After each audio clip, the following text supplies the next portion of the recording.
Hello, ladies and gentlemen. I really hope I'm going live about now. Today is a very important stream, obviously. Today is the day of WWDC. It's June 9th. It's all that we've been analyzing and working towards for weeks and months and in some ways years, in some ways actually a decade once you consider when the first questions about an iOS 7 redesign might come up. We were supposed to get iOS 19 and stuff like that. Now we are supposedly getting iOS 26, macOS 26, iPadOS 26, tvOS 26, watchOS 26, visionOS 26, and maybe HomeOS 26, as we are inevitably working towards Apple's HomePad, like the HomePod with like an iPad-like little screen on top of it. We have people joining already. Some names I'm not familiar with. Nikhil Sharma saying a lot. Thank you. We have Max Maximus joining with a €6 super chat, wishing us an awesome WWDC, saying he's having a busy day, but he will try to join later on. Hey man, I fully understand different time zones, different life priorities. I believe he already told me last week. I don't know if it was you or if it was Steve saying you have like personal stuff coming up or work stuff. So that's totally fine. We have Talengen, government and contract job, saying hi, bro. Interesting name. Hi, bro, to you back as well. Thank you to anyone who is joining, to anyone who is finding the stream. I know I planned the stream for, well, 5-6 minutes from now, but Riley, I see you also already finding the stream. That's very great. But I decided to start a little bit early, making sure that the tech all works fine, that I'm positioned somewhat presentably. As you guys see, I'm in a slightly different spot than usual. Riley saying, finally can turn Drew off. Yeah, I actually saw Drew has been on for quite a while, so glad you're prioritizing me over him. Thank you very much. And we have one of our MarkTech Pro Max supporter, Jonathan, saying glad to be joining as a channel member now. So I shouldn't be forgetting you. We've been on 3 MarkTech Pro Max supporters for a while. Now it's 4. We have one of our oldest MarkTech Pro Max supporters joining, Angelica, saying let us be surprised and wishing us a lot of fun, which is hilarious because I am about to open up an article that is gonna completely deprive us of any surprise potentially. That being said, I do still believe this list is somewhat incomplete, and also the nature of the presentation, actually seeing the design in question, will be plenty surprising, plenty impactful, no matter if some of it got leaked before that. So since this is not one of my regular videos, I'm gonna dispense with too much of the usual shout out stuff. But yeah, subscribe, like, share, comment. I love interacting with a lively comment section, getting your agreements, your disagreements, just getting to know from you guys, just growing the community. I'm a smaller creator in that regard, which is we got some growth on a little bit of drama stuff early on. I moved away from the drama stuff to a more regular news kind of coverage, and that's where I want to continue. I know it takes more for that kind of coverage to get live views, so I'm really grateful to anyone who finds the streams, who watches live, who reacts to them. So thank you so much. And of course, you see all the examples already in the chat, how you can support us, become a channel member, you can become a Patreon supporter, you can leave super chats or super stickers, or just leave comments, just leave likes. It all helps. Yeah, without further ado, I guess I probably should wait a little bit before we have a little bit more of the usual subjects. Yeah, it is the usual subjects, right? Joining in. So before they come in, and before I'm fully ready, cheers, guys. That's for Dub. I actually had a pretty interesting day today, which is in terms of like preparation. Like I didn't have full-on work, but I still had to prepare some email stuff and whatever. And I was just traveling from today morning from my family. So, and then I really needed some sleep. So I'm actually pretty chill right now. I am incredibly excited for Dub, but I'm actually more relaxed and more rested than I usually am during one of those big streams. I should also note we will go into what we lovingly call here the big mark mode, Once dub starts, just to give you a preview, this is this. Basically, I'll be covering your stream because obviously I cannot show you WWDC live. For one, Apple doesn't like it, but even if they did, because of the licensed music in it, it would make no sense for YouTube content. So you will basically see like my face reactions. I'll try to exaggerate them a little bit so they're a little bit more impactful. But yeah, thank you still for coming here. I know we'll get more views once the actual analysis portion starts. I freed up a lot of space, so after Dub, I'll be able to stream for probably 2 hours. I mean, it depends a little bit on my energy level. It depends a little bit on how much we actually have to talk about. But yeah, so 1 hour now, 2 hours, I assume 2 hours. Dubs are usually around 2 hours, sometimes even like 5-10 minutes longer or something like that. And then like 1 to 2 hours of analysis. And I'll actually be streaming daily. So around this time, like if you can see my clock here in the corner. Wait, you actually cannot. It's 6 p.m. for me, right? So if it's 6 p.m. now, about at that same time, I'll be streaming tomorrow. The day after that, we have Rosa joining the chat. Hello, all the usual subjects should be slowly assembling. I have even some of you contact me like almost personally through social media saying some of you might not be able to join because of work and personal stuff. So I fully understand that. Thank you to anyone who still finds their way here. So we are now an hour away from WWDC 2025 and all the 26 software releases. Well, not the releases, but the introduction of those releases. And it's gonna be interesting still. Now, Mark Gurman, our resident tech/Apple rumor Jesus, has come out and given us more last-minute leaks. I believe this has happened like 2 days ago, or maybe even on Friday. But obviously, I was visiting family over the weekend, trying to relax a little bit before a very packed week, a lot of streaming, a lot of work later on. Well, not so much work, but when you consider the streaming, it's basically most of my day. So I'm really, really interested in analyzing this. However, I should note that to me, what matters honestly is the actual final experience, right? So just a glimpse of the OS or the liquid glass design that we're going to be discussing. Honestly, this is why, for example, when Android was like, oh, the next update is going to be very playful and more youth inspired, right? I was like, okay, that's fine. It's not like I have anything against the youth, right? I'm like a how do you do, fellow kids kind of guy. Yeah. Jesus. But to me, it's really like what matters is the detail of the execution. So I know some of you might say, don't read out that stuff at all. It's way too like leaky. It's way too spoilery for just right before the event. But to me, honestly, it's basically like getting the information the first wave. I still greatly value seeing it during Dub. And if you don't want to see that, I doubt that many YouTubers who cover Apple will refrain from covering this, but I will be covering this. So again, thank you to anyone who's joining. Please do the YouTube jazz, liking, sharing, commenting, subscribing, of course, and let's get started. So this is from Mark Gurman's Power On newsletter. All the usual bullshit. He talks about AI, Meta, blah, blah, blah. Like, I've seen articles that say, like, oh, Apple will be on the defense because their AI is lacking, so they're trying. I saw an article that said Apple is basically in distraction mode, as if a big redesign for Apple is like a distraction.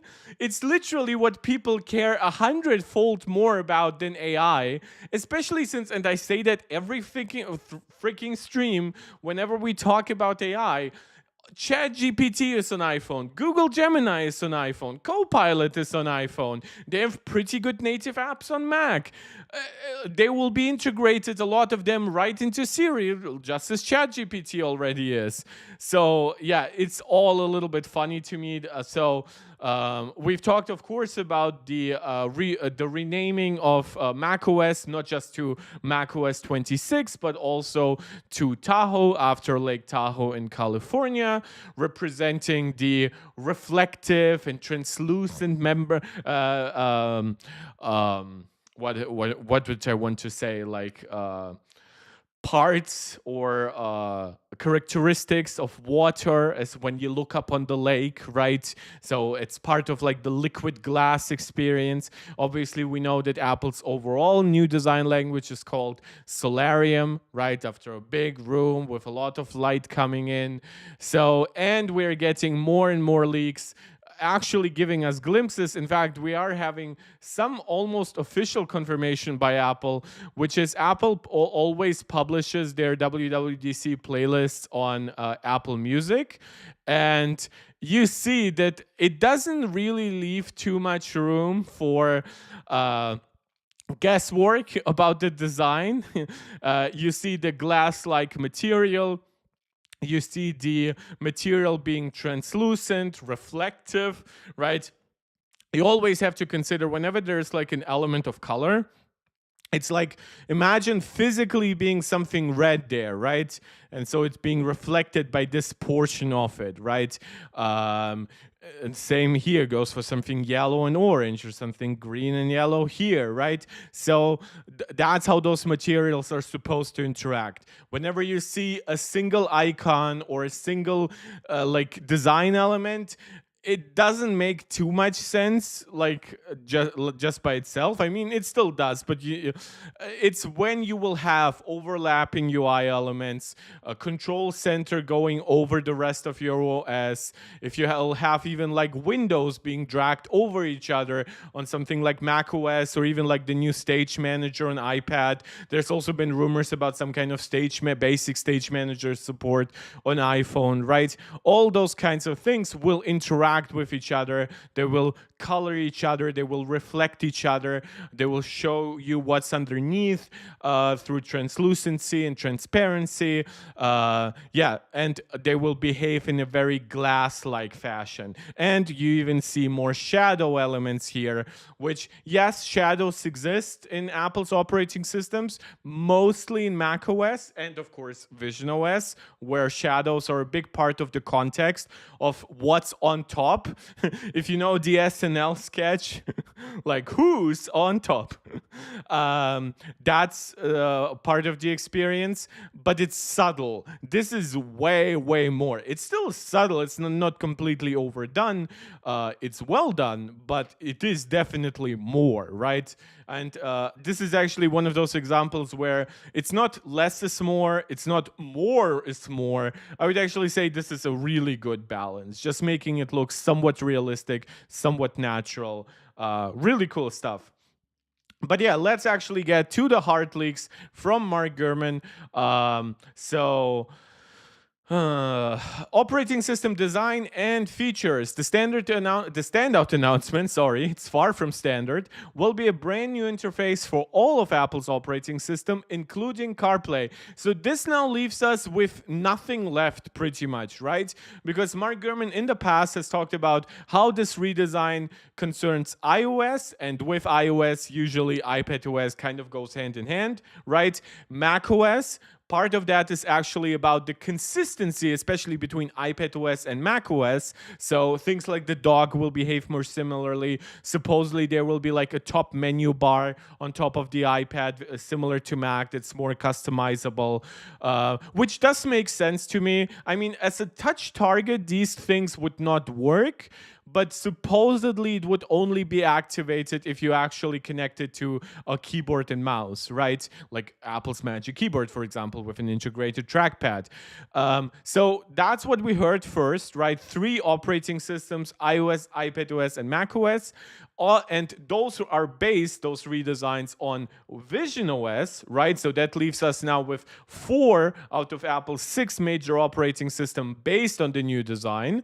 But later, Mark Gurman came out and says watchOS and tvOS would also be redesigned with the Solarium codenamed redesign. But CarPlay is not an Apple operating system, though I would argue CarPlay Ultra is as close as you get to that without being an actual like car OS, because it still needs your iPhone, right? But now even CarPlay is supposedly on the list. So that will leave us with basically 7 out of 7. And I guess Home OS will be 8 out of 8 at that point. So it's a pretty impressive effort. Like, a lot of people always bring up, like, for example, iOS 7 was pretty quickly redesigned. Supposedly the redesign of iOS 7 was accomplished over a period of like 9 months, right? So Apple was in a little bit of a bad spot after Steve died. There was like back and forth with Scott Forstall eventually having to leave after the Apple Maps bad launch with iOS 6, right? And then going into iOS 7, Johnny Ive gained a lot of more internal power, right? And that's where iOS 7 came in. I would argue iOS 7 was a good redesign with a lot of poor execution at first. Don't get me wrong, for that time, it was well executed, but in retrospect, right? But then it was nicely tuned in iOS 8, iOS 9. They went a little bit more subtle with certain design elements. They tuned down some of the super bright neon coloring. They made the translucency of the keyboard and control center a little bit more subtle. And yeah, and by iOS 10, we really had a nice, like, almost final interpretation of that design. And after that, we kept adding features like widgets, lock screen complications, stuff like that, fully like redesignable home screens that can include everything from shortcuts to widgets, of course. But we still are still on somewhat the same flat design language. And yeah, that's about to change. And it's not just changing on iOS. It's not just changing on iOS and iPadOS, not just macOS, but actually in every major Apple operating system, including an offshoot like CarPlay.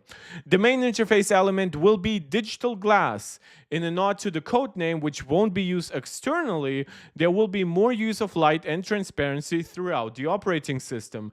Tool and tab bars will look different, and there'll be redesigned app icons and other buttons. We actually have reacted to like mock-ups of such a design, a lot of it based, of course, on what we are now familiar with through visionOS. So this might not blow you away the same way that iOS 7 did, because the iOS 7 design language was first on iOS 7. This is incorporating visionOS elements, but don't forget, the majority of people, they might have heard of Apple Vision Pro, might have even seen some images of it, but those people are not familiar with the design language of visionOS. So for the majority of people watching this, and some might say, well, the people watching Dub, they're enthusiasts, they're nerds. Yeah, but in 3 months, can you imagine how much more people will have watched either Dub itself or smaller introductory videos? And once September comes around, right, Apple always mentions the latest iOS features together with the new iPhone. So by that logic, the iPhone 17 will be shown in September with a more in-depth look, maybe not timing-wise, but like 5 minutes or so of the event of iOS 26. So by that point, basically everyone will be understanding of what is happening. In the nod to the code name, which won't be used externally, more light, more transparency tool and tab bars will look different, redesigned app icons. There's also a strong focus on the use of pop-out menus, meaning users can click a button to get a quick list of additional options. That would actually work really well if 3D Touch was still there. On the Mac, the menu bar and window buttons will also get fresh designs. Oh, that hasn't happened in quite a while. That's interesting. Well, there has been speculation that the app icons will be round. This is something that goes all the way back to us, like even years ago, first hearing that there might be, well, 2 years, a visionOS like inspired redesign, because visionOS has circular icons, and before that, watchOS had circular icons. So a lot of people said, well, Apple's newer operating system, they have circular icons. Why shouldn't it happen on iPhone? I've tried explaining that, how icons are somewhat based on either the major UI element, which on the Apple Watch are actually watch faces, or they're based on the kind of screen that you're looking at, which in Vision Pro is much rounder. It's more oval, granted, than circular, but oval is a really weird shape to get right for icons. You can look at tvOS, for example, where you have very widescreen rounded rectangles, which the rounded portion is always just to make it look more friendly, but the widescreen nature is because they're on widescreen TVs. So yeah, and on the iPhone, since technically widescreen would actually be more correct, it just would be taller rather than wide. However, that doesn't make sense because your iPhone is supposed to be switchable from portrait to landscape, and your iPad is kind of supposed to be even mostly agnostic to how you look at it, right? I mean, 4:3 is basically as close to a square aspect ratio as you can get without a square aspect ratio, and the square aspect ratio just would look horrible with videos and something like that. I'm sure if there wasn't like a focus on content consumption on the iPad, Apple would actually make it like a square. But thankfully they do not. Yeah, I'm very glad that it seems like there will be sticking with rounded squares or squircles, however you want to call that, right? Squared circles.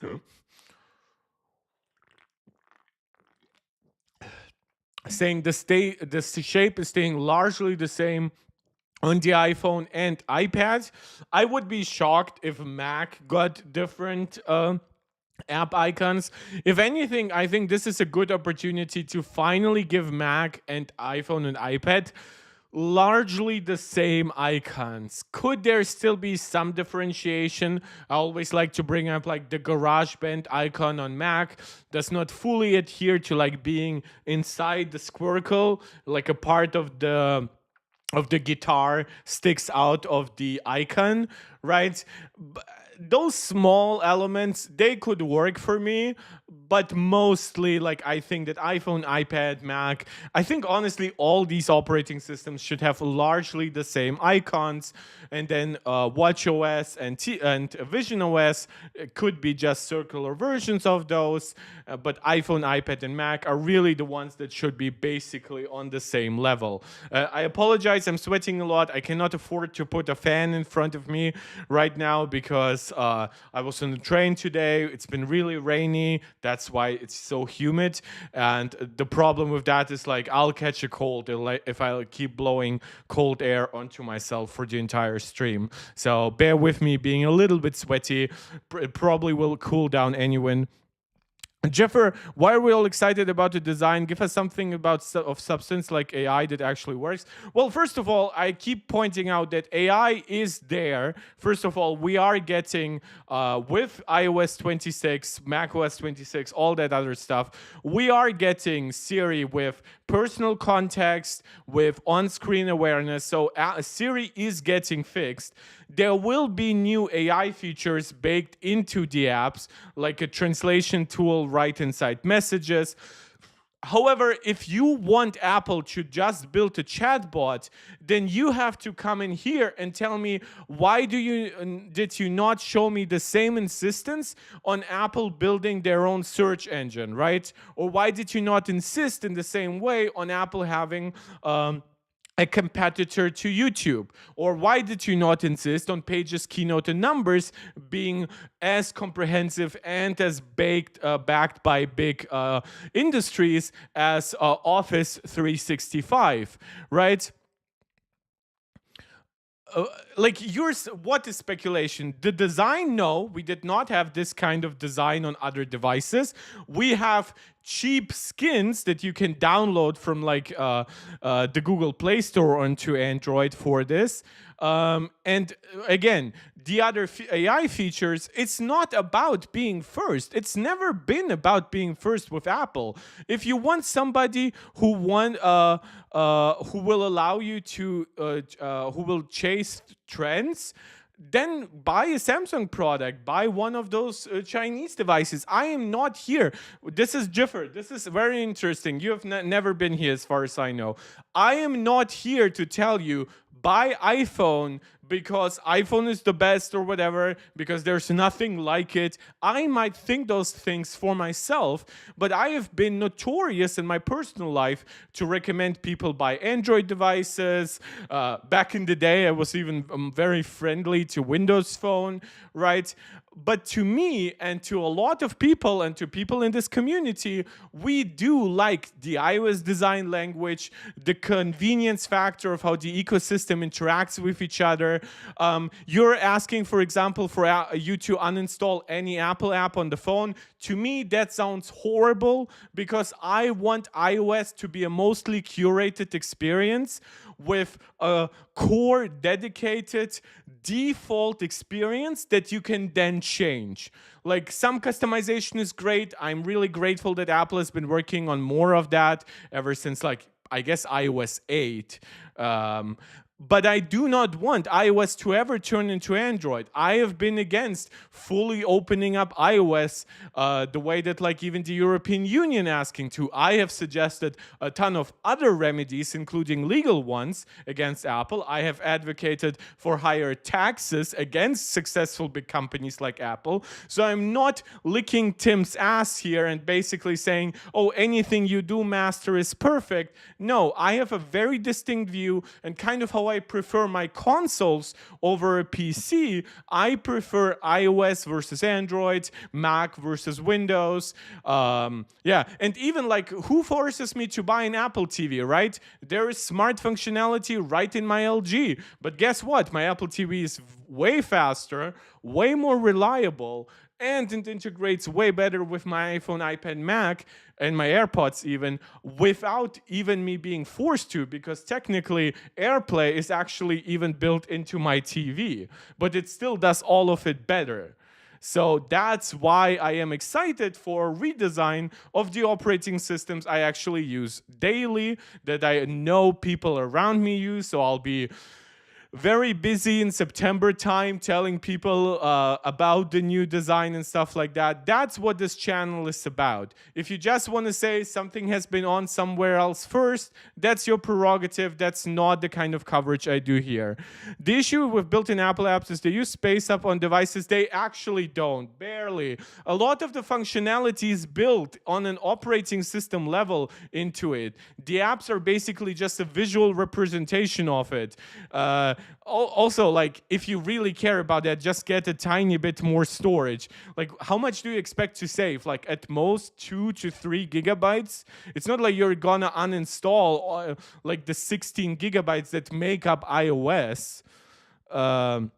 And even if they are surpassed by something else, you can hide a lot of these apps. And in Europe, a lot of it is even deletable. So yeah, we came across the issue all the time with Macs like M1. Apple forces Siri 4 gigabytes and 11 gigabytes with low storage space. You can delete Apple Intelligent Siri. I'm not asking that Apple Intelligent Siri should be by default installed by everyone. Again, those are different details. You're asking for the removal of all apps, but now you're mentioning an optional feature that I agree should not be forced pre-installed. Because AI is more intrusive when it comes to data collection, even Apple's, because AI takes up more personal space. Of course you can delete Siri Bro, do some research here, please. You can disable Apple Intelligence. You cannot remove Siri. Yeah, the base level Siri that mostly works through the web, but you can remove Apple Intelligence Siri. Of course, you can disable Apple Intelligence. Do you want to have Apple Intelligence but without Siri? I'm sorry, I've never heard of Siri, like the regular Siri using 4 gigabytes, but whatever, I have to continue here. Guys, this is the kind of content I invite. I told you, I'm fine with agreements, disagreements, but I will call you out factually. Like, how big Apple Intelligence, I believe, is 7 gigabytes on tvOS. Apple AI goes from 11 gigabytes to 4 gigabytes if you disable it. Apple Intelligence size. Apple Intelligence storage space. Guys, if you haven't yet liked the video, share it out with anybody. Apple Intelligence typically requires around 7 gigabytes of storage on iPhones and iPads and Macs running compatible software. While it initially required 4 gigabytes, the storage needs have increased since the 7 gigabytes, and that includes Siri. I am here 5 hours. I ate talking garbage. 5 hours what? Is that some kind of abbreviation? Riley, I'm here. Who's talking garbage? Oh yeah, Riley, it's you. Sorry, man. No, it's not. It's completely. Wait. That's. I admitted that. I told you Apple Intelligence is 7 gigabytes. Wait, you can remove Apple Intelligence. You go into settings, and you can disable it. But you can turn it off and then it's removed. How do I delete Apple Intelligence? That's yet another 7 gigabytes. Okay, I'm done with this. So it was 4 gigabytes initially, then it was 7 gigabytes, but you can turn it off. And yeah, this is save 7 gigabytes of iPhone storage by toggling this switch. Some of it might be non-removable, true, but that's not just Siri. That's also other stuff built into tvOS. Okay, let's actually continue, man.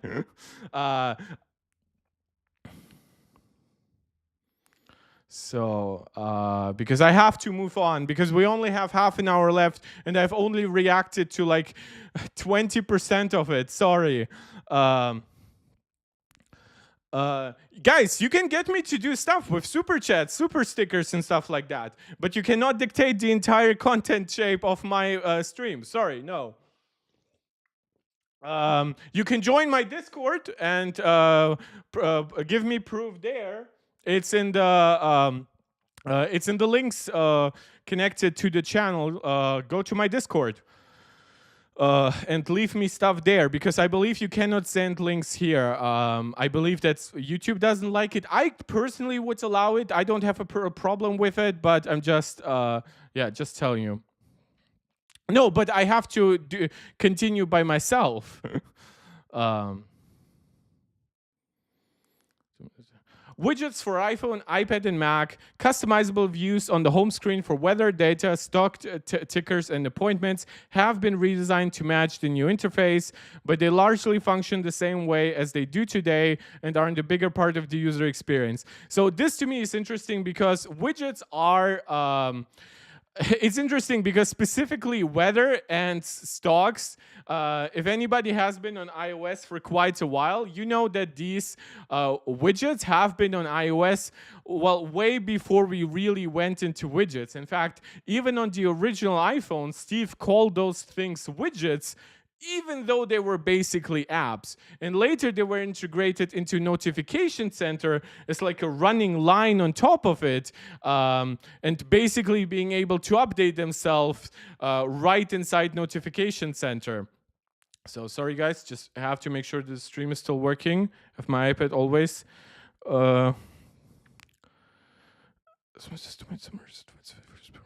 Okay, Jeffer, but that's something I never denied. Smart replies, system-wide summaries, or advanced photo editing, 4 gigabytes is permanently reserved for these AI models.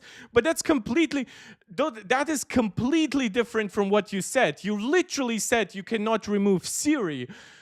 I agree. There will be more and more stuff built into tvOS that does more stuff like Apple Intelligence, even if it's not Apple Intelligence. Apple has been building not large language models, I apologize, machine learning into iOS for a long time. And yes, that will be part of tvOS, and tvOS, because of it, will increase in size. I fully agree. We don't have a disagreement on this. So Apple took up your space on your... No, Apple updated the operating system with more features. That is not taking away space. You are never guaranteed a certain amount of storage on your device. If you don't want those new features, stay on an older operating system. No, they should not allow you to remove absolutely everything.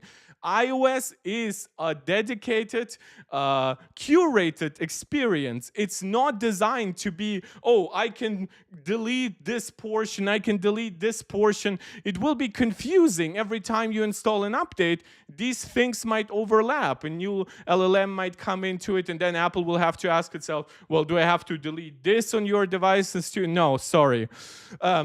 Yeah, Riley, sorry. I'll go back to the article.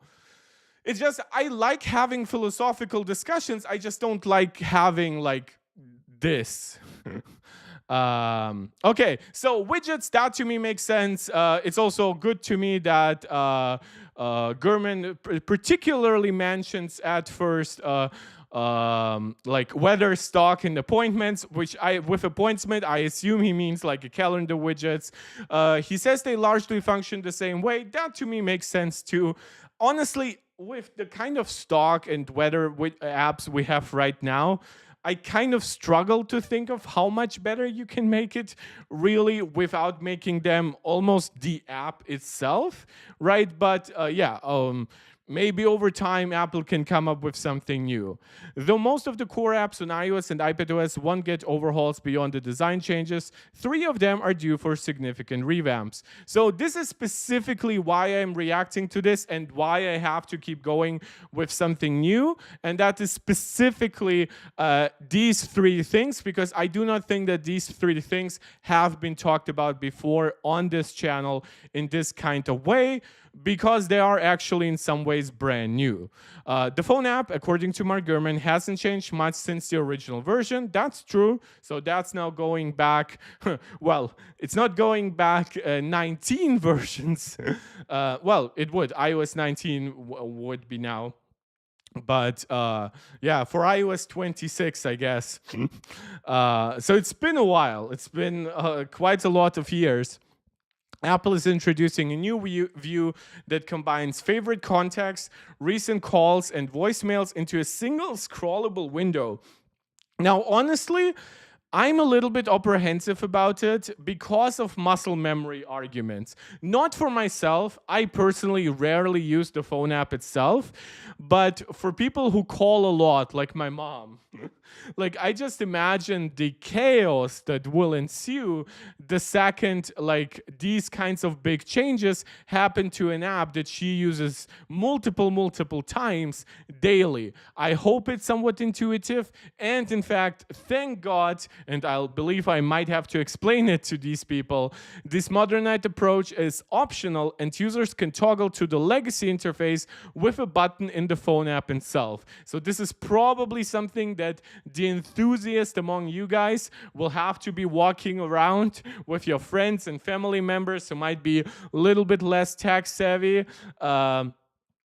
And then you'll just have to like tell them, no, there is the button. You can deactivate it. You can go back to your legacy interface.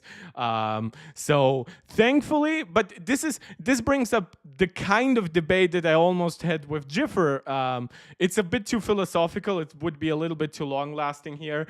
But this question of pushing people forward to a new default or respecting muscle memory, or what Jiffer even brought up. And I do think it's a legitimate question. I just think it should be solved a little bit differently than you think, Jiffer, which is I believe that a lack of storage space should be primarily addressed through devices with more default storage. Riley, no, I am not. Let them get used to it by themselves. you're like the bird parent, right, that pushes out their bird babies very early out of the nest. No, they have to learn to fly. You either like flap your wings and survive, or you become like you'll become like sunny side up eggs on the ground. Jiffer, see, you see, we found some common ground. One thing that I do always, this is something that I've learned from politics. It's, I think people ascribe a lot of other values to other people automatically based on a single value, right? So if I say to someone, I am not for a super customizable OS, right? I am not for iOS being as open as Android. I am not for you being able to delete everything on iOS. People will be, oh, you're just an Apple bootlicker who will forgive them anything and think they're the best value even at their high prices. And I'll be like, no, I disagree with the base storage configuration on Macs and on iPad Pros. I disagree with the 8 gigabyte default memory on iPhone Pros. I think it should have been 12 gigabytes at least at the iPhone 16 generation, preferably at the iPhone 15 Pros. I think that well, I think that just in general, some envelopes needed to be pushed, give promotion to the iPad Air, right? Just value overall. And in those markets, I actually strongly often recommend either alternatives or ways to save money, like going with external storage, things like that. And I think once people actually hear all of my opinions, they tend to treat me a little bit more nicely than if they hear one of my arguments in complete isolation. Benveni has arrived. Thank you, man, so much. Like, I don't know, man, since when have you been here? Since like 10K to 13K or something like that? Riley, everyone in my family uses Samsung. Oh, Jesus Christ. That's like being like, I don't want to mention politics on either side, but like imagine being in a family and you have completely different size and opinions on like a major geopolitical conflict, Ukraine, Russia, Israel, Palestine, right? It's like, oh my God, everything around me is Samsung. Jiffer, I actually would disagree on opening up iOS as well. See, it should be locked down. If you want an open OS, get an Android. If you want a more secure system, get Apple. I know my parents would be lost in Android or a fully open system. No, see, man, that's why I love my C-man here. I just found you in my suggestions for the first time, so I'm new and I gave you a sub. Well, thank you, man. We are a community that's constantly growing. I brought it up in the beginning of the stream. We grew quite a lot very early on. I covered a lot of the Linus Tech Tips drama and stuff like that. We used to have pretty big streams around here. It mostly died down like a year ago, even. So we have a lot of subscribers technically, but very few relatively live viewers. So I welcome everyone who is new to the streams, everyone who is new to the content. I do actually try to be very reasonable, very nuanced, and that kind of killed a lot of the vibe of the channel early on. So I'm really grateful to anyone who comes in. Hey, I will debate you, right? I'm a debate bro at heart, but I will not do it in bad faith. Nor will I assume you guys come in with bad faith. And like when Riley told you a little bit to like shut up indirectly, I'm not okay with that. I do want you guys to be engaged, and I do want you guys to be controversial, not really, but like confrontational to a degree. Thank you. Thank you to anyone who joins. So after that, we're getting on to Safari, which is getting an updated look, highlighted by a more transparent and glassy address bar. This is the only one design-wise that I'm a little bit iffy on. I hope it's not too glassy, because that would be sorry, I'm a child at heart. But I kind of believe this will work really well on iPhone. But once you get to a little bit more productivity-focused operating systems, I hope it doesn't make anything like not easy to read, right? You know what I mean? Like on Mac, on iPad, I really like the big screen and just everything being close with the mouse, or even on iPad with my fingers. And I really hope nothing gets confusing because, oh, this part is so reflective. It's like shining into my face. Yeah, Jeffrey, you're right. Life is hard to get people to watch. This genre of YouTube content is primarily defined by like essays. I think we both want good things out of Apple and we should both be critical. I agree. We just agreed on Apple, then wouldn't we? Yeah, and it's also like if we agreed on everything that Apple ever does, then none of it would really matter, right? If RAM amount, storage amount, battery life, cooling capacity. Oh, by the way, one of my notorious complaints on this channel, Apple's inability to give us more cooling across basically all devices. Like like if we agreed on all, well, then every Apple device would be like, oh, it's great, but it would almost feel artificial to be that way, even if you actually thought that. I see that with some hardcore Nintendo fans.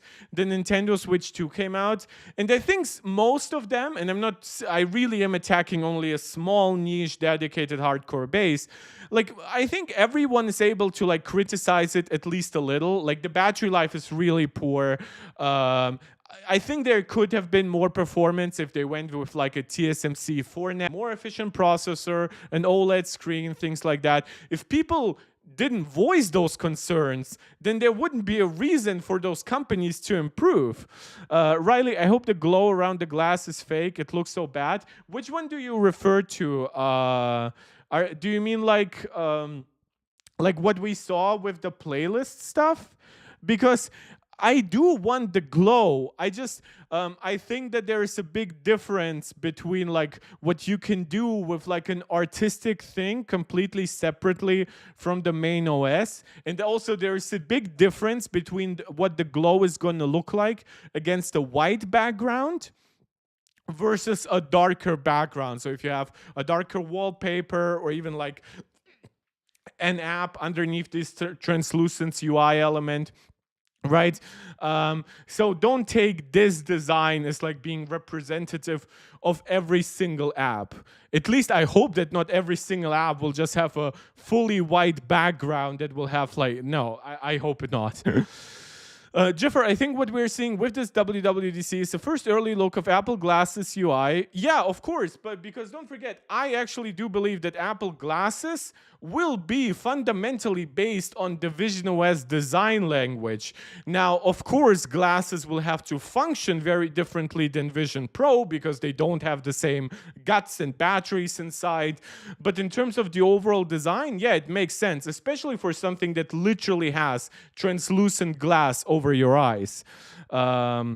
Because they want everything to look the same, and doing a major redesign now, then again later for Vision doesn't. Yeah, I don't think that this will actually mean that we'll have to get a big redesign for visionOS down the line. But of course, if glasses are supposed to be a much bigger product than Vision Pro in terms of sales, right? Then yeah, it will make sense to get people used to it. Similar to how iOS 7 with a more flat look was easier to scale up to like larger screens on the iPhone 6 and 6 Plus than the previous designs, right? So yeah, I fully agree. Riley, no, those icons, the UI leak ones, wait, where are they? Have there been like full UI leaks? Or do you mean something like wait, did I miss something?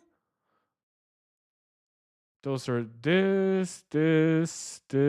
Riley, you're on Reddit, right? Can you send me a link of what you mean? Because I'm not seeing anything. Apple's LLM study, a new game. Oh, by the way, a new game app being in the works. Got its own domain. Currently a blank page, unfortunately. Jeffer, what's funny about this? Apple's maybe doing what Windows said they were going to do 4 years ago on Windows 10. Yes, and I believe that the article we reacted to in the last stream, you can go back to, the stream before the last one, I believe. That actually covers all those mock-ups that Microsoft created itself, but never followed through on. Yeah, that was really, I like if Apple had done this, I almost think that people would call it like misleading advertising, the way that like what happened with Siri, because Microsoft was really hardcore on like Windows 10 and Windows 11. Windows 11 was the glass redesign thing, right? But nothing happened out of it. Windows 11 was a slightly refined. It had like a, did it have a concrete redesign? Because like name, because Windows Vista was called Aero, right? Windows 11 glass redesign. By the way, Riley, if you share something on Discord, let me know, because I want to open my Reddit. Everfrost? No, I think that's design concept. Glass morphism? Is that just people making it up themselves, or is it no, that's themselves. Where was it? Yeah, 2022. It was 3 years ago. I don't think they had a concrete name, but Aero is what was Windows Vista was called. So I guess it still makes sense. Basically, what MacRumors shows, I don't see more icons on MacRumors. Could Apple do this? Could Apple do that?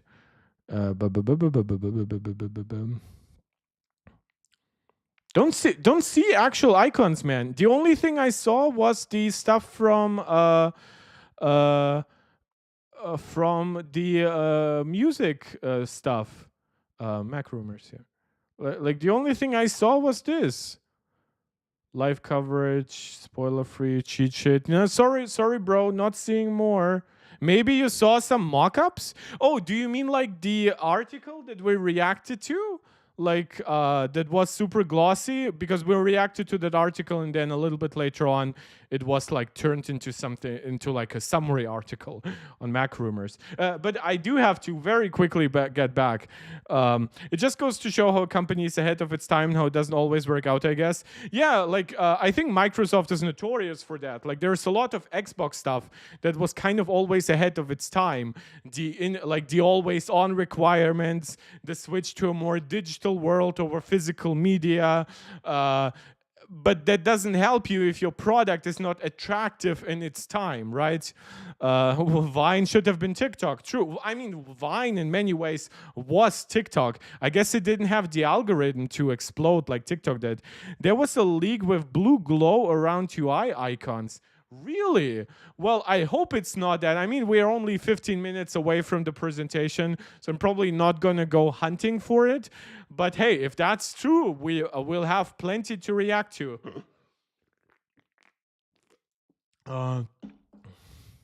Okay, so Safari, glassy address bar. Again, this is something that could go wrong, especially on the big operating systems.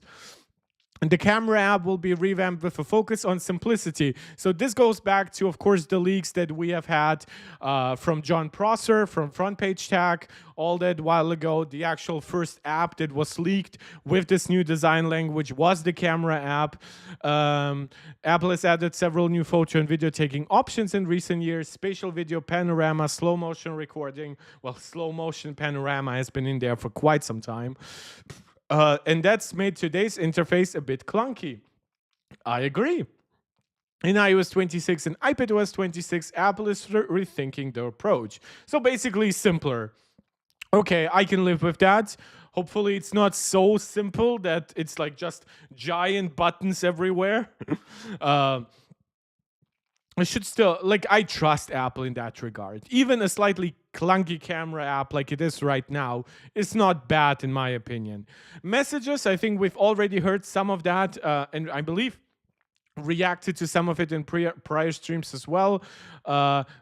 He says it's going after Meta's WhatsApp. Honestly, I think that this is just Mark Gurman talking to himself. Like when I sometimes do my streams with everyone leaving after like 3 hours and I still keep talking.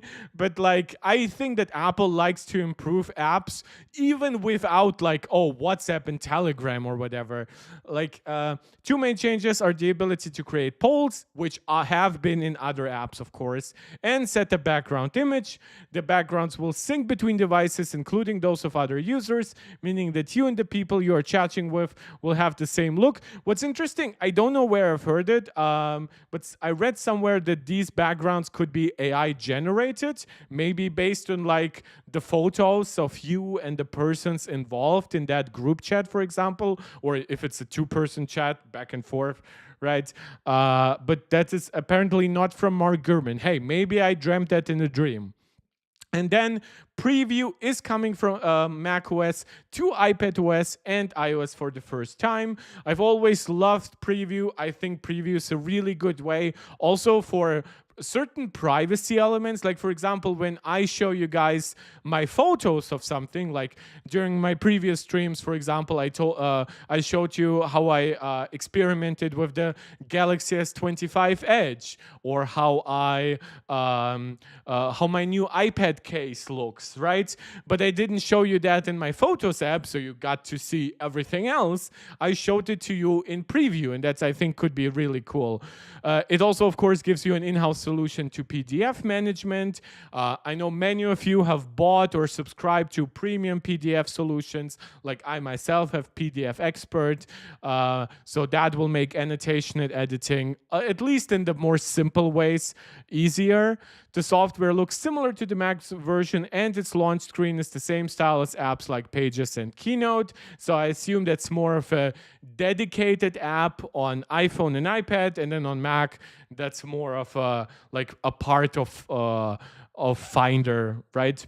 It includes a big logo on the top portion of the screen advertising the preview name, and a gallery of document options below it.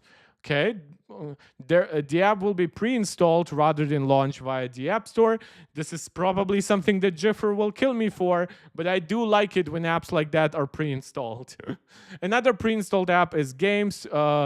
Wait, what? Oh, yeah, I think that Apple stuff is live, but usually what we get is like music for 10 minutes or so. So I'm actually, while I'm doing this, because I am activating this on my, on YouTube, it doesn't seem live. Is it live on like the Apple TV app? Because I know that one always starts a little bit early. But like, I cannot see it on my TV app. I don't know why. Like, they removed the Events app, which usually led directly to... Oh, there it is, WWDC. Is it? Oh, yeah, it is. Thank you. It's live. But yeah, oh yeah, and shows a lot of glass. But hey, Riley, maybe that helps. Yeah, I am on the TV app. It does not show a blue gradient around every element. It shows very rainbow stuff. Okay, reading some of your messages, Riley. Jiffer, how many times do you think Apple's going to repeat a keyword like 5G, AI? Honestly, glass, I guess, maybe could be like something they say like 20 times here, right? It's a glass-like material or something. It shows glass-like reflections, right? I guess that could be it. I don't think that AI will be the keyword today. Riley, I am pretty sure it's fake though. Yeah, even judging from what I'm seeing now on my TV, it looks not like it was what you described. I'll be honest, it's been extremely easy to leave Apple with the introduction of RCS. Are you from America? Almost all my friends here in the USA, okay, have left iMessage chat groups and are in RCS ones. Okay, that's interesting because I have never, like, iMessage has never held me back on iOS.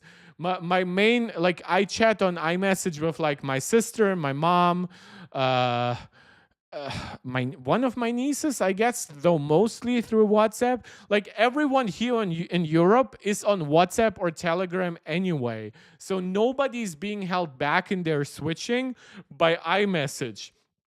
RCS has been ass here in Europe. Like, nobody has given a flying fart about it. 2 hours of Big Mark or we unsub. Yeah, you are getting Big Mark right as we are transitioning to it. I actually, right before this, I had to play around with my AirPods and disable automatic joining on all my other devices so I could just watch my Apple TV. So basically, it will look mostly like this. So this will be, yeah, my TV is mostly free, and you will see me a little bit from the side, but big. Sam Hine, I don't know a single person deliberately using RCS. No, neither have I. In fact, I've never been even approached, even by people who like use even like dedicated, like very niche apps like Signal. None of them have come to me and said, oh, RCS is now on iPhone. Do you want to group chat there? Everyone just stuck with Signal and Boy joining. You know what, Boy? You'll have to forgive me, but I'll address you like Kratos does. His son Atreus in the game. I'll just call you Boy. Boy is asking, is Apple doomed today? No, Boy. I don't think that's the case. But yeah, cheers, mates. We're like 7 minutes away from it all. So we are getting the Games app. Again, I already told you there's now a web domain for it. Seems like it's still going blank. Yep. So hopefully that changes after the stream. Or they about make billions. What chance? Boy. I think the latter is more correct than the former. Yeah. It put games downloading and access to Apple's arcade platform in one place, looking like a game-centric version of the App Store. The app has 5 tabs: Home, Arcade, Play Together, Library, and Search. We've already reacted to that. Whenever like Mark Gurman brings up the competition, it's always a little bit laughable. But like bringing up the Nintendo Switch as if this is like a device that Apple sees is like something that's taking away from iPhone. Like this 8-inch product that got way bigger and has poor battery life than the last generation. While it will get more impressive games than the previous generation, it's just not a competitor to the iPhone. Those things do different things. Yeah. Apple is hopeful that the new app can make its mobile devices a bigger part of the gaming industry. Well, that kind of goes hand in hand, of course, with the AAA gaming ports that Apple has been doing, a bigger focus on gaming on Mac, a focus on game interoperability between iPhone, iPad, and Mac. So yeah, plenty of stuff happening here. Vision Pro gets eye scrolling. Yeah, we've reacted to all of that. Vision Pro getting third-party hand controller support for VR, like the Sense controllers for PSVR 2. Like, sometimes I just wonder, does Mark Gurman not do like research? Like, nobody calls this hand controllers, but whatever. Jiffer, the richest company on earth who holds almost all of the US cash, is not doom and gloom, boy. True. Mac rumors say Siri might get her name changed. Was it though like a rumor article, boy? Or was it more of like a speculative thing? It read to me like a speculative thing, right? Rather than could Apple ditch, right? This is not like oh, we got this as a last minute leak. This to me just reads like internal speculation on the behalf of Mac Rumors itself by Tim Hardwick. Apple will highlight its AI strategy, which again, I find it so funny that like Mark Gurman is like, this event will be very light on AI. Min-Chi Kuo comes out, Apple will highlight its AI strategy at Monday's WWDC 25 keynote. Why would you change the name of your voice agent? It's iconic. I actually agree. I don't think that Siri is so much hurt by its brand as it's just like objectively behind right now. I think Siri is still fantastic for calendars, alarms, reminders, stuff like that. But I do not think that Siri will be like, I guess, like, what would it be called? Like, hey, Apple Assistant, I guess. But like that would go a little bit far. Put Bixby on iPhone. Yeah, of course. That's been like my demand for decades. Put Bixby on iPhone. Before the iPhone was a thing, I was like waking up in sweats as a child. Was like, put Bixby on iPhone. Yeah, guys, we're getting very close to the event actually starting. So the thing I'm gonna do here is, because I'm not obviously watching on my Mac, I'm gonna put in my AirPods. One at a time, we'll be switching.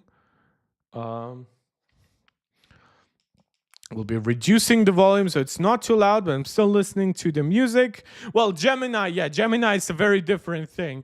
I want them just to put a macOS light on your iPhone like Dex. Well, that was rumored, right? But I don't know if that was followed up on. I think that over time, Apple will do it, and I think it will be a lot more comprehensive once it happens. But for now, we are supposedly getting a stage manager redesign. And hopefully, if that works really well, it's really well received on iPad and Mac. Maybe a year or two after that, it could be brought to iPhone.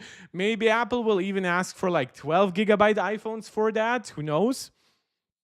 Because Apple could make the argument, look, if you want all the AI stuff and things like that, plus your iPhones have 48 megapixel cameras, soon a 24 megapixel front camera. There's a lot of RAM being taken up by things that's potentially not that big of a deal on iPad on Mac, of course. So let's see what Apple's requirements end up being. Could imagine the trash AI on a flagship device, iPhone. Well, the interesting with this is and I always bring this up when we talk about the AI here on this channel. It's don't forget that technically, a lot of people said, oh, Apple will not be able to compete with Google down the line because search is going to become its own platform, right? Then people said, because web, right? And Google's power over Chromium. That did not happen. Then people said, oh, all the good publicity that YouTube can give itself through YouTube, it's gonna kill the perception of iPhones. And look at what some of the most popular tech content on YouTube. It's iOS, it's iPhone related, right? And now people are saying the same things about AI. AI is going to be its own platform. AI is going to replace traditional applications. And while there will be some truth to it, don't forget that, again, ChatGPT, Gemini, Microsoft Copilot, all of those things will come to iPhone anyway. They already have pretty good apps, even on Mac. In fact, Microsoft was pissed at OpenAI for the great Mac app they made because Microsoft was left in the dust with their crappy Copilot shit and all the Microsoft recall backlash that they faced.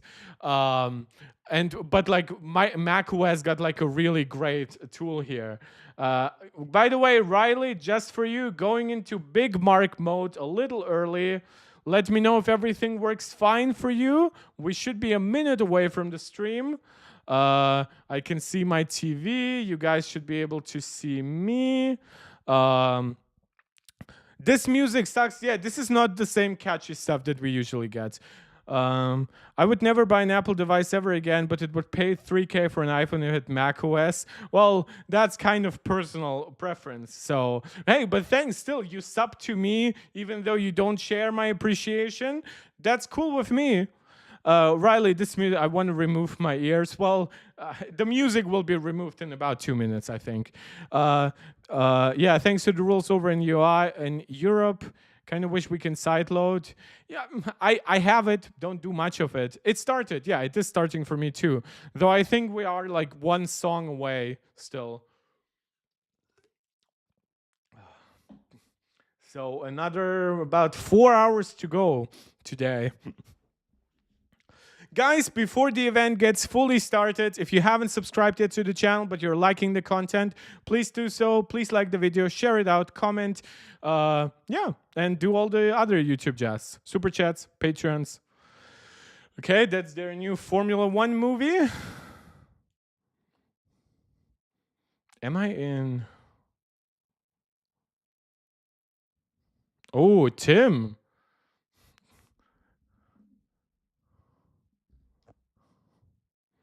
Oh, it's a different trailer than usual.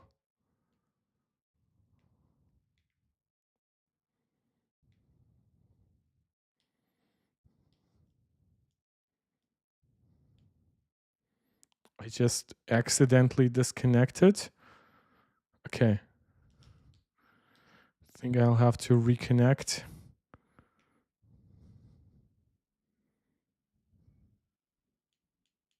Hello? Where's my sound? Apple? Oh, why is it trying to connect to my HomePod? No. Okay, there it is. Oh, it's Craig. I thought, Jesus. Okay, now that I have my sound, it's all good now. F1 baby, yes. And we are fully in. Great sound and everything. Guess I'll keep both my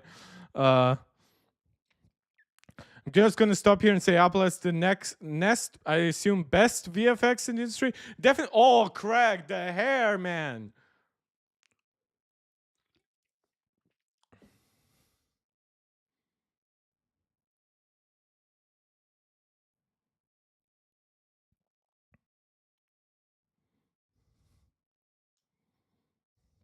WWDC, baby. It's starting.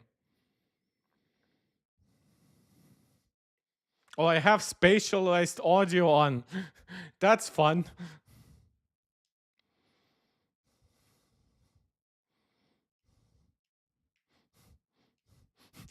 Gonna turn off spatialized audio because it sounds legit like somebody's in the room.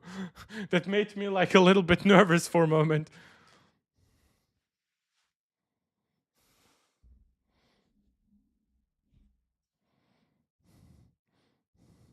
Yeah, F1 looks great. I think it's gotten pretty good review too.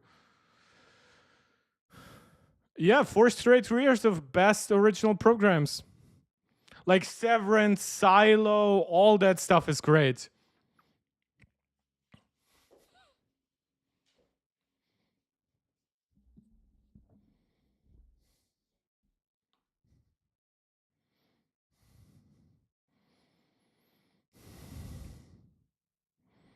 Yep.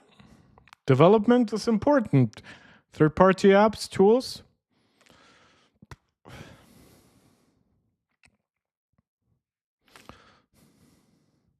Well, Tim will be ending his role, I assume, in like the next 2-3 years, would be my expectation. He probably wants to launch glasses before he leaves.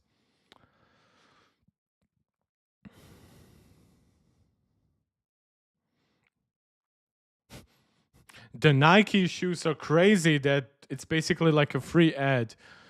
Okay, all the big six are here. Craig, and I assume iOS, given that it was first on the list.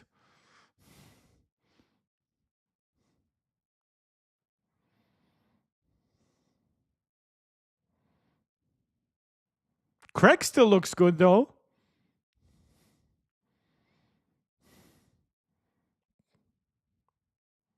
Yo.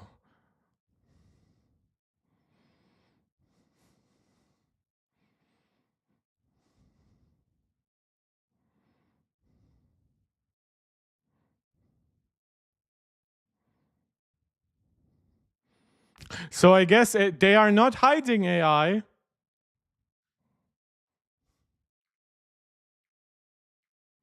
I cannot go further ahead. The stream itself is going to have like a 20-second delay. Uh,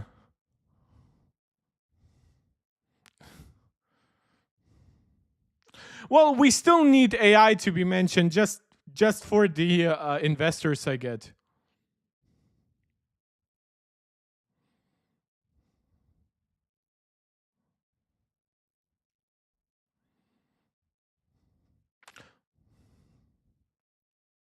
Well, they're not just delivering on the individual features, but they're trying to make them very Apple-y, right? Privacy, security focused, on device based.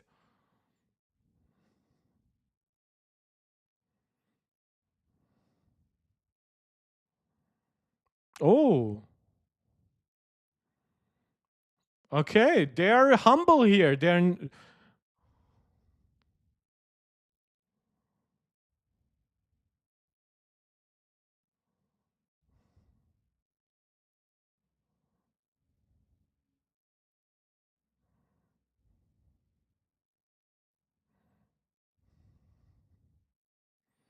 Craig looking mighty fine for his age. Not just the face, but he's in really good shape. As somebody who's been losing like 20 pounds, like additionally in the last 2 months, I feel it.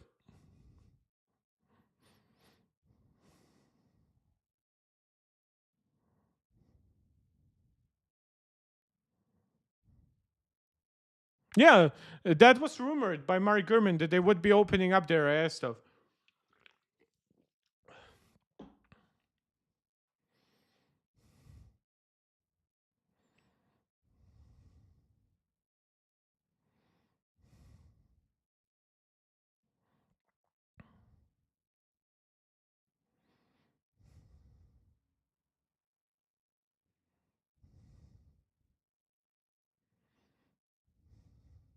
Apple is really king of making sure things run in dedicated apps.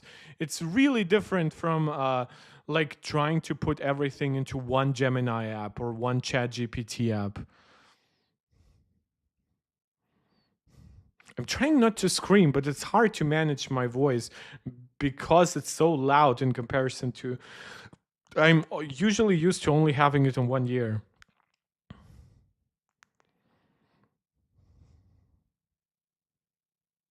Oh, now it's the read.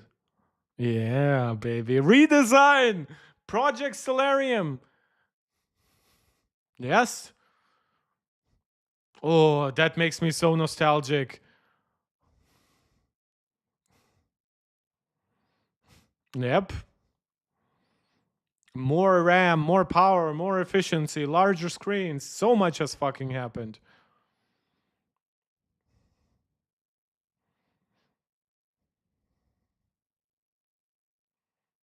More games, more productivity. Yeah. True. Ecosystem advantage.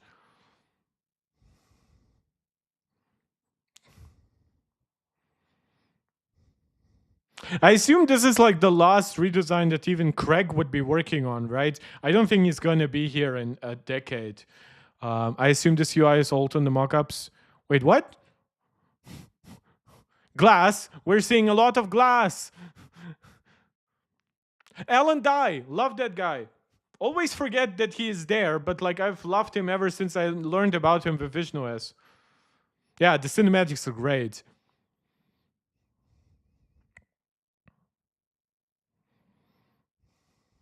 True. I love the callback to iOS 7. They're not pretending like, oh, iOS 10 or the widget in iOS 14 were like as big of a thing as iOS 7 itself was.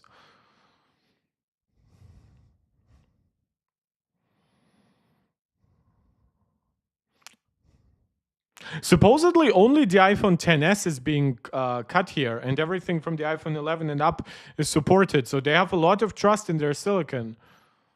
Glass, yeah. Glass.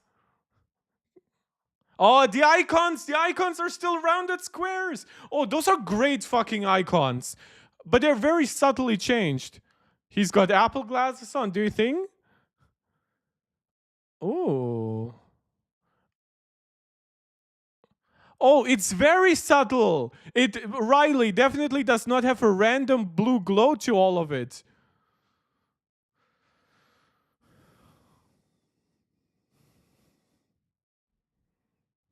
Oh, that was pretty.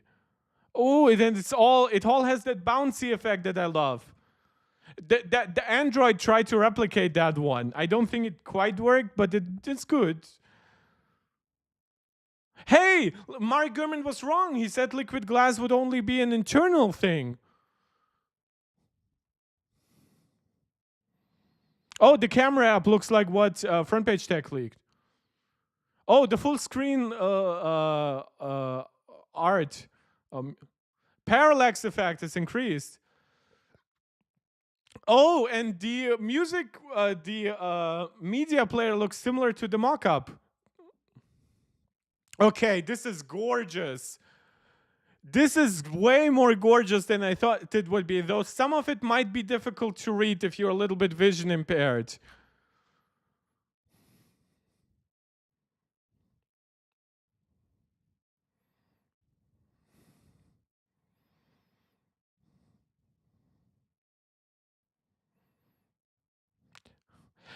Okay. But there's no liquid glass. Okay, this is badass.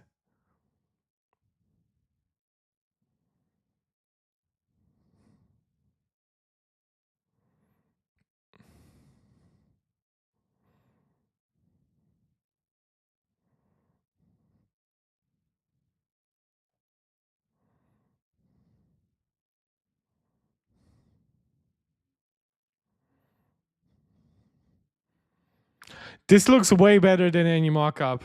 Now we could just get rid of that black hole bar at the top. Well, that's supposedly happening next year.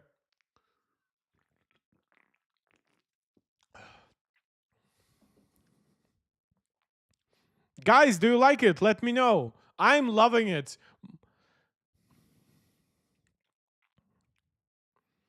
Okay, the clear look is too.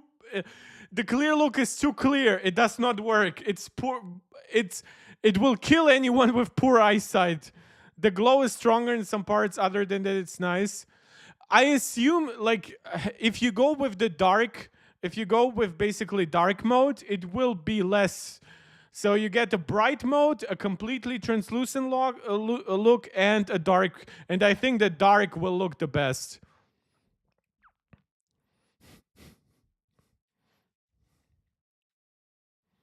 The camera icon is the only one I'm not a huge fan of. It looks a little bit old fashioned, like it's still trying to be like a real camera.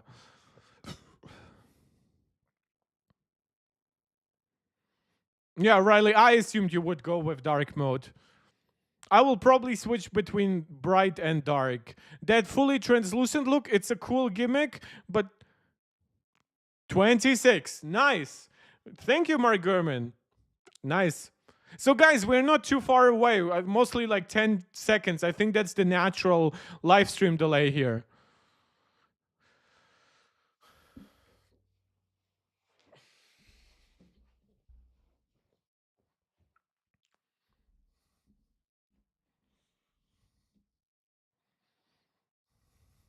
Okay. Lock screen. Let's see.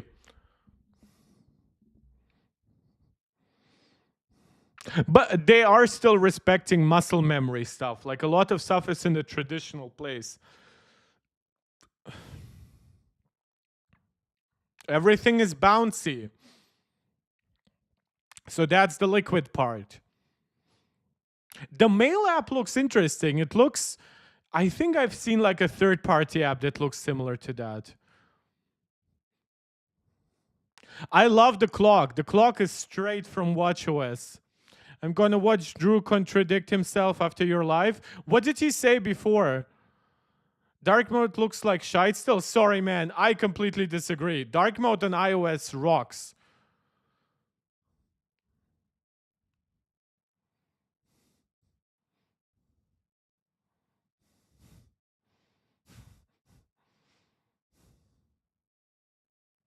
Okay, I don't want my clock to change that much. A little bit would be fine, but it got a little bit too long.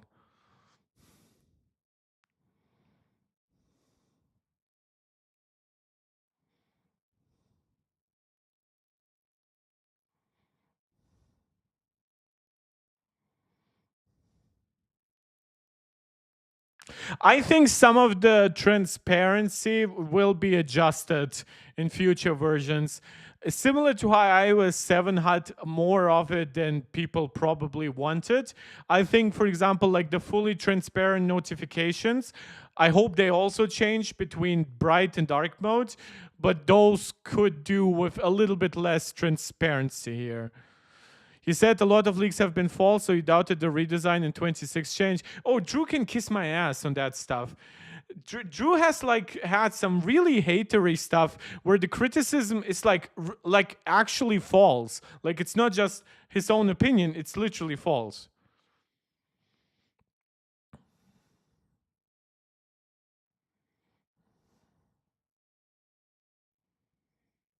Okay, so there is glow around the icons, but I think it works. And don't forget, Riley, that glow will change based on the parallax effect.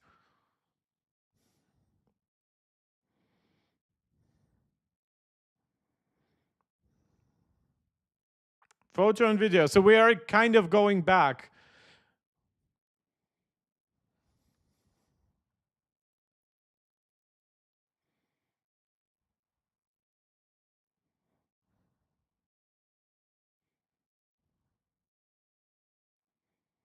Okay.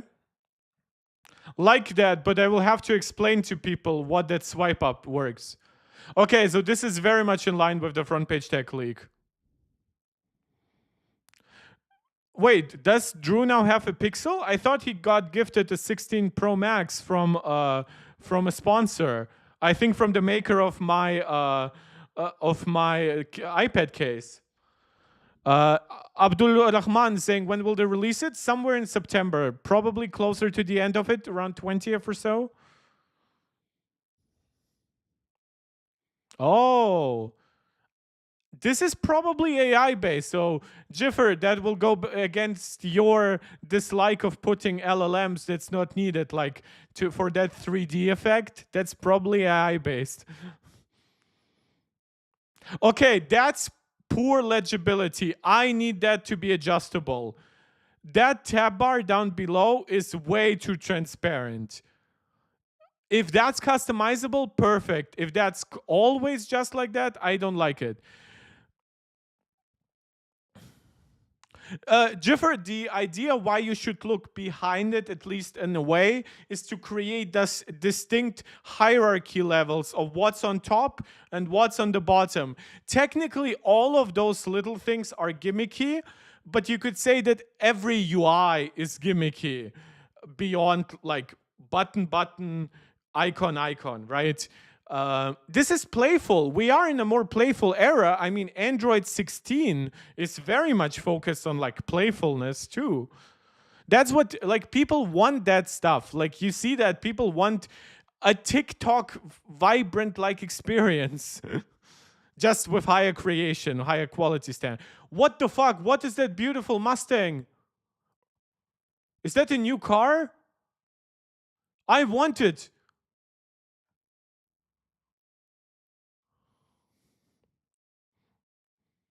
Wait, what is this car? I don't know that. Or is that just a standard Mustang? It's not an EV? No, I forget it. It doesn't sound like an EV. Oh, it looks pretty.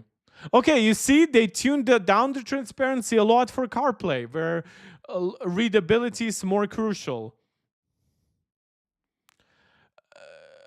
Jeffer, look over functions. I don't think, like as I said, some of it might go too far, but true, it just looks like a GTA 5 car. That's true, but you like nothing. Mostly the stuff that you do on iOS is not so mission critical that you cannot afford to give up a little bit of legibility. Boy, you'll be able to install the beta probably this evening if you're willing to live with the developer beta.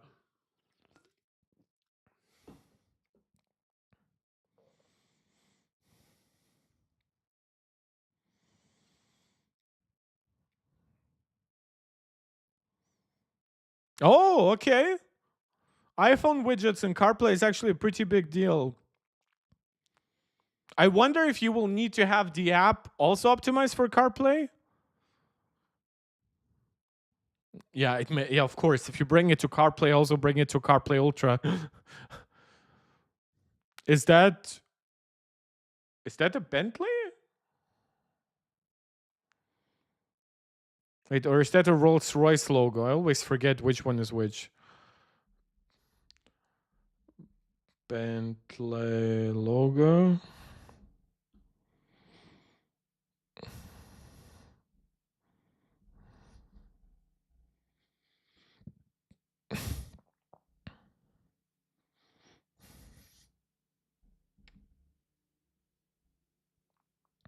Yeah, that was Bentley.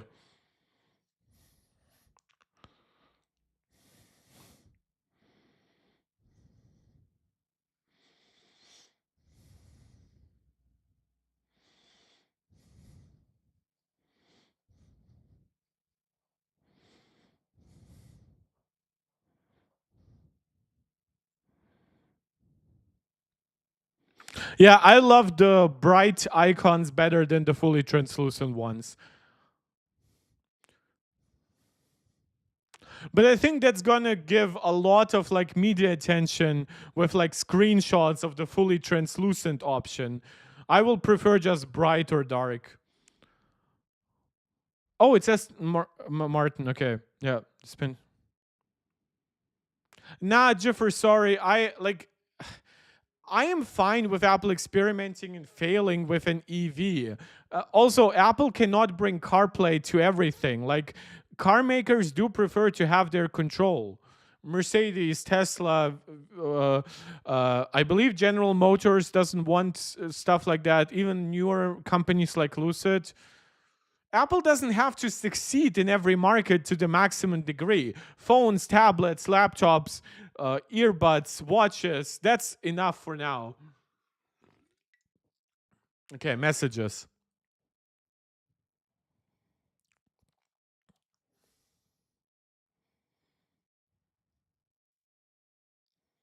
Okay, how? AI? Call screening? Okay. So a bit like what Google Pixel has been doing for like 2 years now.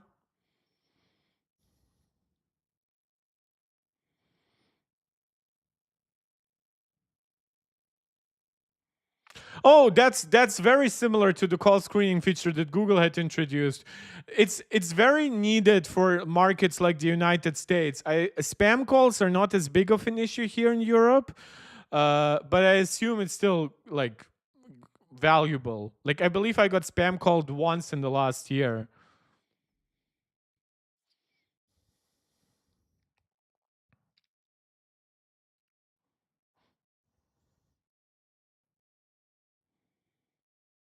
Hold assist, nice, nice. So it's not just a phone app redesign like what Mark Gurman said. It's actually like also like a feature update. And a lot of the system seems to respect legibility. Not everything is hyper transparent. I like that. Like one pop up was just flat out of black right now as to still be readable. Oh, your own hold music would be cool, yeah. But I guess the entire point of it is that you don't actually have to be on the hold, right? Interesting. They didn't show much of the phone app UI as much. Okay, so custom backgrounds and messages. That's interesting that that was missed though by front page tag. And oh, it's even dynamic stuff. Man, that could eat up battery life. And generated. Yep.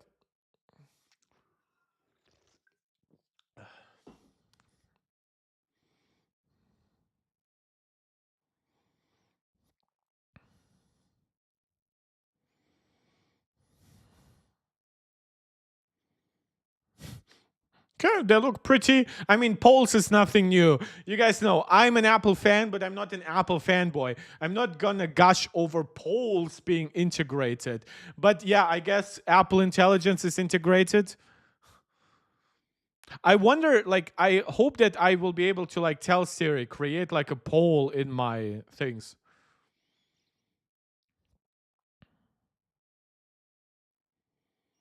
Man, I hope Apple Cash comes to Europe.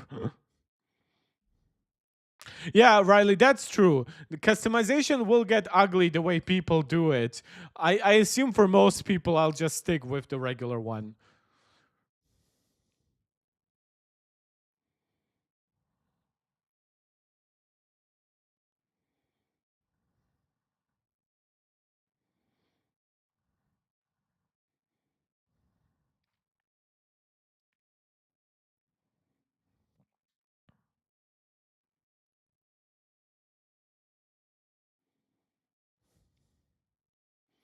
Okay, that's a pretty UI to like filter stuff. I assume this is also gonna come to email and other things.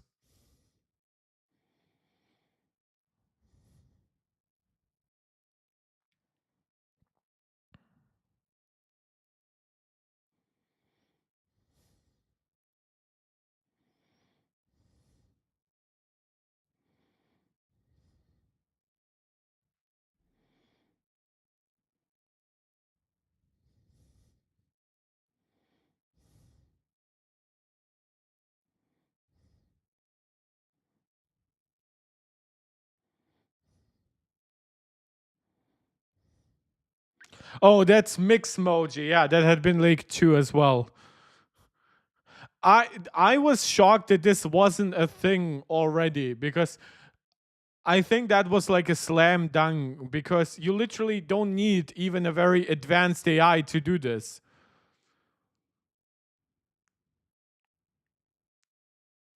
I hope that all of that also gets like newer LLMs behind it, right?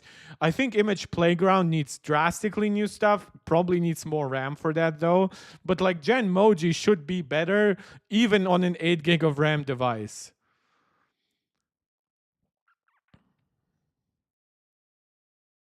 Oh, ChatGPT is integrated in Image Playground.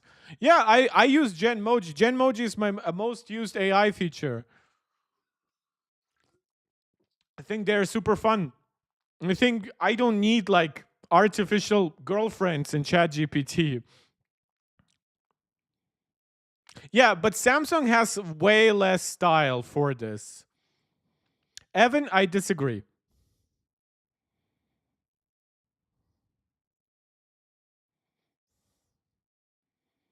Nice.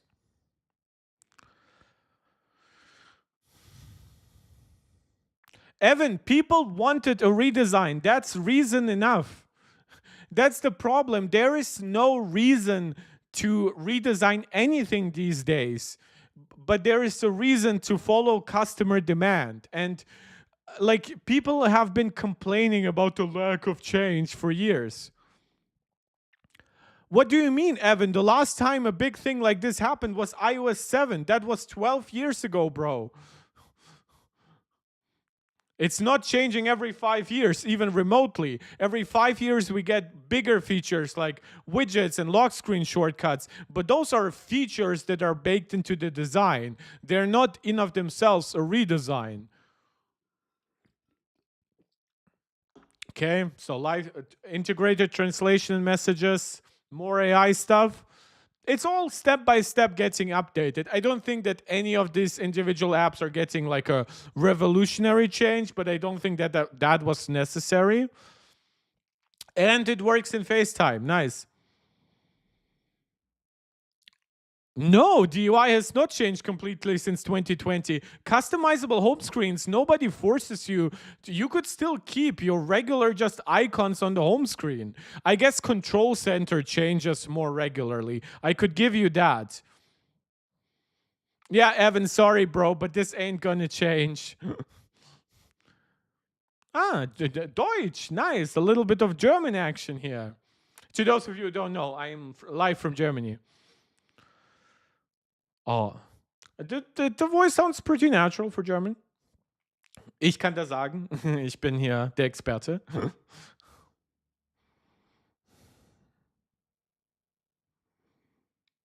Okay, so this is a good thing about all of this. They are following up with APIs for all the changes.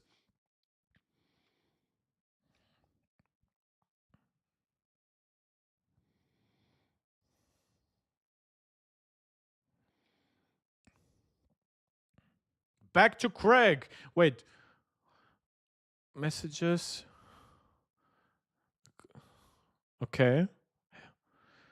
Wait, music? I guess that's the lock screen art, full screen artwork. But have we gotten really big leaks about the Maps app?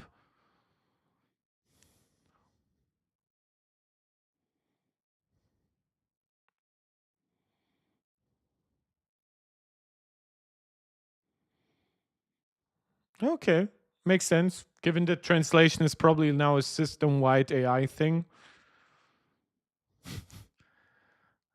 Nice, I can now sync to my favorite anime music with. Riley, I use Apple Maps all the time. What the fuck are you on? It's fantastic here in Germany. It got an update. It got updated data that makes it actually often more up to date than Google Maps, which used to be way better, but then it really didn't get as many updates over the years. And that Street View alternative from Apple is so much smoother and so much more up to date than what's inside Google Maps, at least here in Berlin. I love the Maps app, and nobody forces me to use it. I always have still Google Maps on my phone.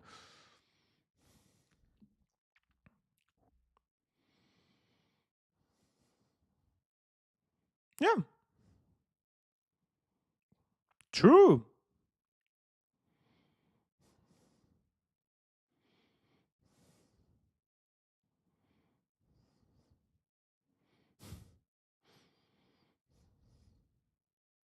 I don't need that. I don't need my iPhone to suggest me a route I already know. But just a better integration of in between stops in messages in maps routes is good. I know it's already a thing, but this looks like a better interface.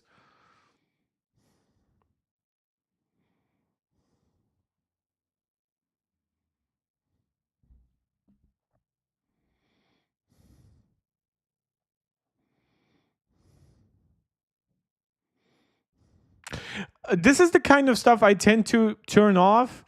Like, I don't like just my personal data getting fed even locally into this. I'm probably gonna like not use stuff like visited places too much. I know it's end-to-end encrypted, it's great, but I just prefer to not have it. Interesting. Not bad changes in maps, but not necessarily something that appeals to me personally.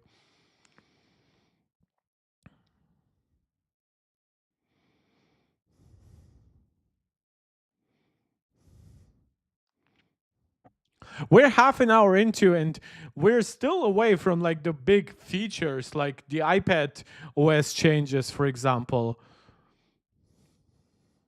and the gaming app, for example.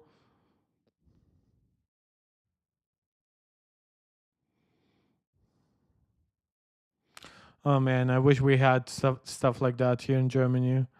Like, I get we have digital IDs, but they work a lot differently. They're like for authenticating on websites and stuff like that.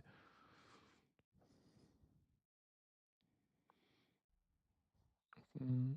It's all US stuff first. Jiffer, that's for you.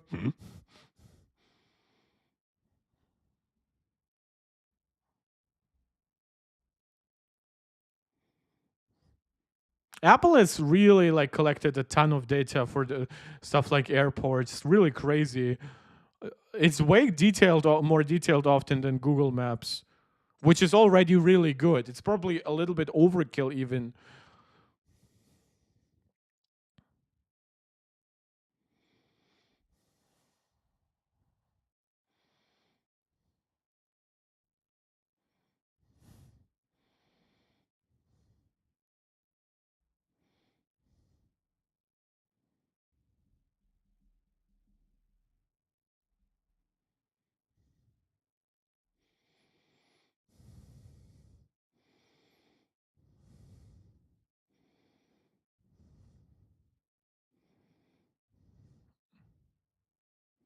I hope that a lot of this stuff works with like international stuff, like that it like the like I don't expect like digital IDs here in Germany or Europe, but like for example the automating like delivery tracking, that's cool. Like I hope it will work with my emails and stuff like that.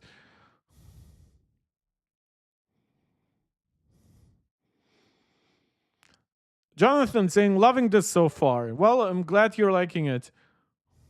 I'm liking it too. That wasn't a bad comment. I mean, some not everyone loves it.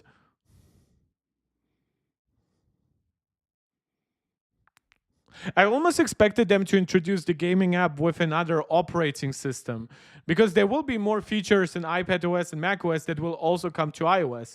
That's not all that's coming to iOS.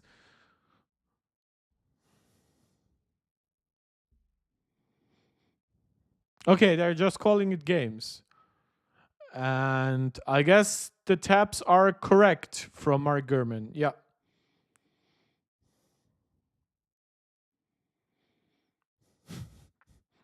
Get all your Fortnite news here, guys.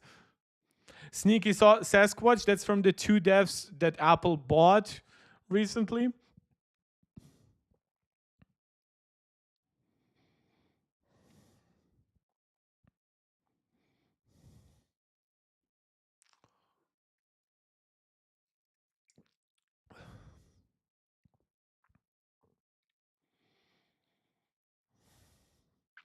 Okay. Oh, Prince of Persia. Nice.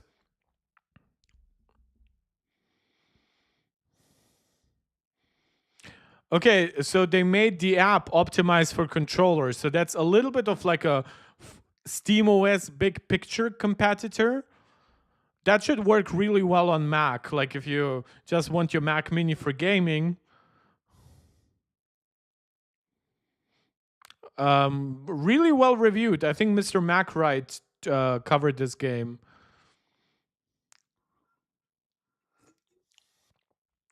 Like that tower defense game.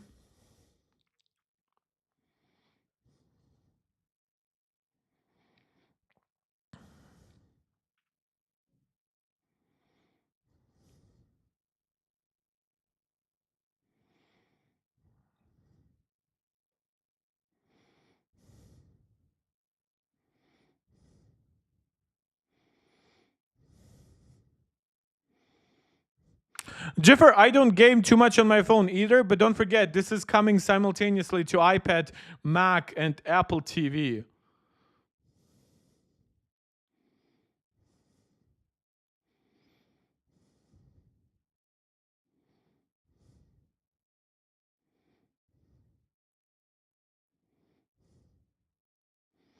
I desperately hope they would allow me to double tap on my action button for stuff.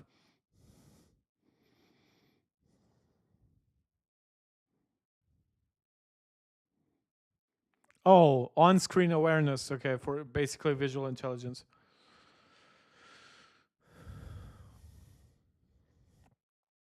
And it integrated with apps. Apple still remains the master of forcing things into apps so that the iPhone is still the core.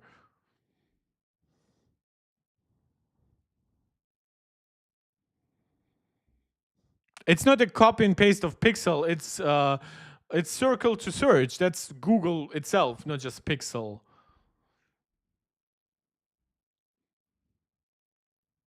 But Jiffer, I don't understand what you want because Google showed a ton of stuff in Android 16 that's straight from iOS. And that's what happens.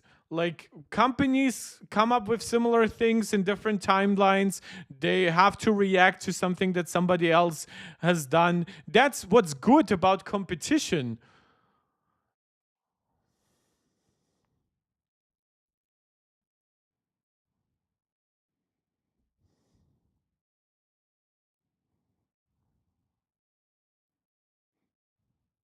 Also, Pixel, for all the love that I give Google for advanced AI features, but Pixel hardware kind of sucks. Like, you get a processor like 2.5 generations behind iPhone. The Pixel 10 is going to be the first Pixel in a while that has like a decent processor inside.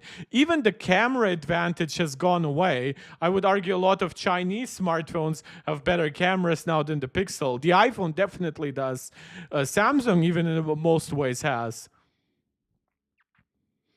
Well, it's not at the same place. Apple still does a lot of very distinct things here from a UI perspective, from the focus on privacy. Also, just a lot of these tools are working differently underneath. That's also competition. That's more places for people to work at. That's more places for developers to try to give you alternatives. And not everything can be a different wheel, right? Sometimes it has to still be a wheel.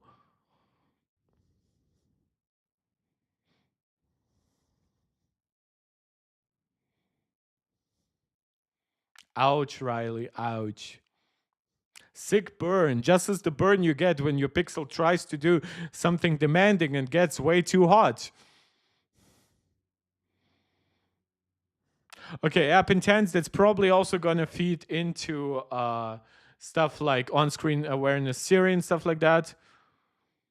Well, Jiffer, Google is gonna give you the best they can do with this year's chip.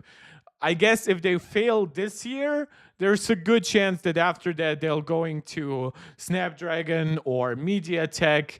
But this year they're gonna make their own 3 nanometer based processor.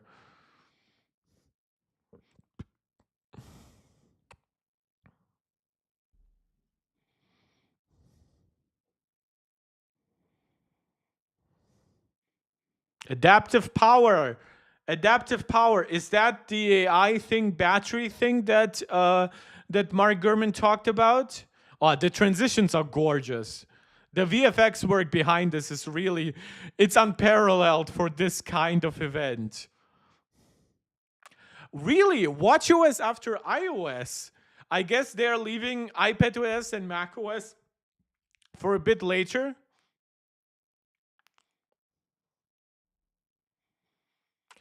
Jiffer, I wouldn't mind if Google kept doing deep partnership with companies like Samsung, and then we didn't need first-party hardware. I always liked what they did with the Nexus devices, but then they had to transition to their own hardware, and it never quite clicked with me. I think if there was like a Samsung Galaxy S25 Ultra that was based on like clean Android, that would be killer. I would really like that. Wait, workout buddy, that's not quite the health assistant that Mark Gurman said is delayed to iOS 27. But I guess it's the beginning of that. He said it's Apple Intelligence based, so I guess it's powered by the iPhone underneath.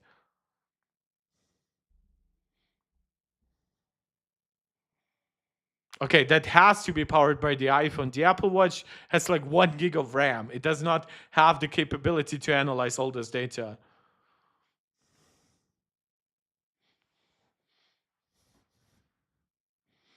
LG Nexus was great. I like the HTC Nexus, but that was old. So, um, and I liked that there was like it wasn't called Nexus, but there was like a partnership for like a year or two where major Android vendors would build a version of their flagship that had like default Android, stock Android, and that was great as an idea. It wasn't really well implemented, unfortunately, and it didn't last long. Okay, workout buddy sounds fun. I work out a lot more these days. As you guys know, I've lost like 50 pounds over the last half year. So anything that keeps me motivated to go on forward will be appreciated. I'll let you know if it actually works well. Sometimes I find when tech is too pushy, it often does not work for me because then I'll just deactivate the feature. Okay. Well, Jiffer, if you're liking the workout buddy on Samsung, maybe this will work out well. Nice. Keeps you working on track. Great. I always appreciate anything that helps people stay fit. I hope it has other features than just cardio, or at least more than running. I'm like an elliptical workouts guy. I love having my arms move around that at the time. Thank you guys, by the way, for staying on. I know it's not like super big as a stream, but sometimes we get like no viewers when Dub Dub actually starts and people choose to watch themselves rather than joining. Okay, nice. Plenty of stuff integrated. Not quite the elliptical though, but at least the bike. That's nice.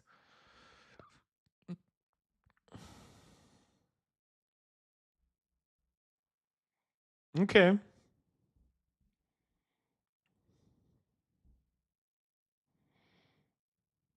Apple does a ton of for heart rate stuff. Like Apple Watch will rank your heart rate zones according to like your size, your weight, your age, and will give you recommendations of like you should step it up a notch or you should chill it down. So hopefully Workout Buddy also voices that out to you, right? So you don't necessarily have to look at your watch.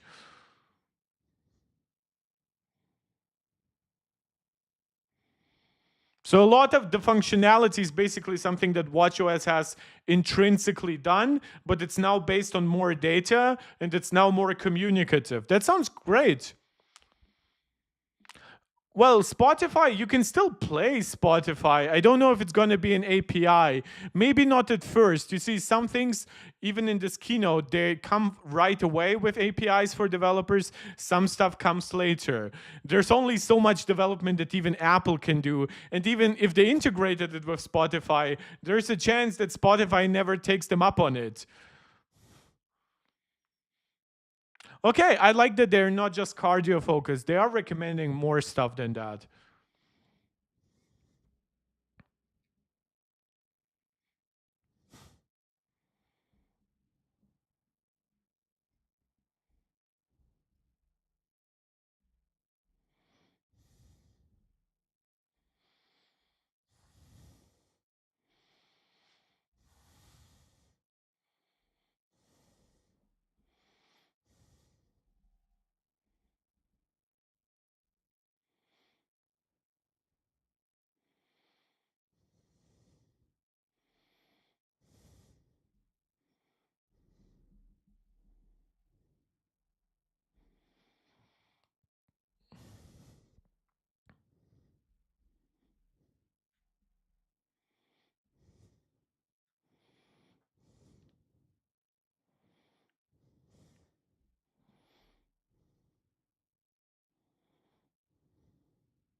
Okay, so the features are platform overreaching. So that's a lot of compute for the iPhone to do because I assume that's not probably happening on the Apple Watch. Steve joining the chat, one of our MarkTech Pro Max supporters saying definitely liking a more proactive workout feature. Well, guys, that's I guess that's two against one. Not that I was against the feature, but I was kind of like, oh, I really need to test it. But if you guys have either experience on other platforms or you just intuitively feel like it's going to connect with you, great.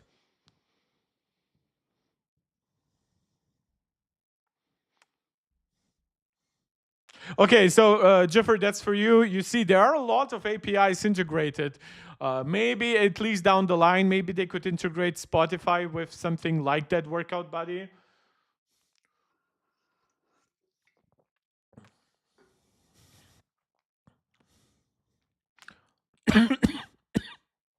Sorry, guys. I'll get my other drink. I actually mixed some frozen raspberries with water so I don't lose my sugar level during this long stream.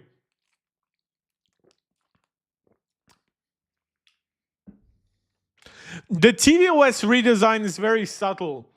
It's much less. It's much more laid back.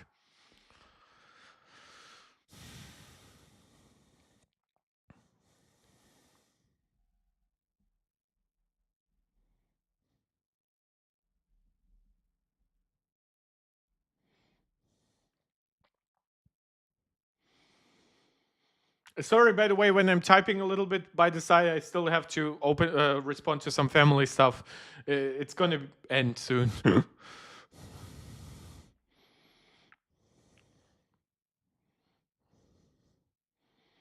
Hey, that's pretty much in line with the mock-up that we reacted to like 2 streams ago. Uh, Jiffer saying, I hope they give us a new Apple TV hardware-wise. And Steve saying, was also about to ask for a new Apple TV. Me too. I actually wanted to mention that before I had to respond to my mom. I want an Apple TV stick. Well, I guess you could get like an A15 based stick if they port it like to 3 nanometers or something like that, or you get like a very downclocked version. But you really cannot get the full power of an A series chip inside. Oh, is that like a new foundation season? Wait, what is this? Oh, it's a cut of everything. It's morning show, it's foundation, it's that new show with Jason Momoa. Boy, what that did for iPhone? No, the iPhone still gets features that are also coming to other operating systems, but not everything can be mentioned just for iPhone because that would leave like the changes for iPad and Mac pretty bare. But for example, if you expected like iPhone to support multitasking, that would be about the time to give up the hope for this.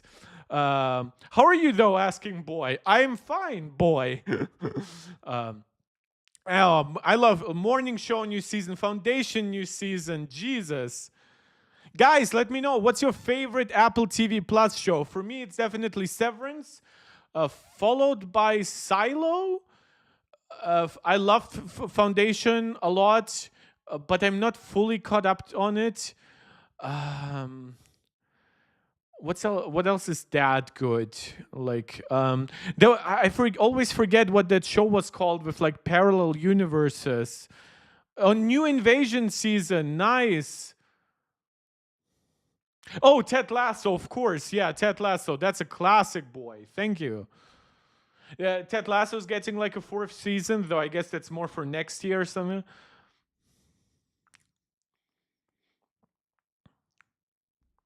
Yeah, Foundation has a bit of a pacing issue, and then it changes a lot in like the people it's following from season 1 to 2. So that's why I fell off in like the middle of season 2. What about Game Center from iOS 7? You're getting a games app, like what Mark Gurman said. And but also with like Game Center APIs for developers to make like in-app challenges that you compete with friends in and stuff like that. But I also assume they might show the app again on like Mac or something like that. Well, but the problems in Tat Lasso, they're delightful because they're not super dramatic. That's kind of the point. It shows you some of the mundane nature of life. Oh, karaoke. Oh wow, Apple going all in on that karaoke. That's gonna explode in fucking Japan.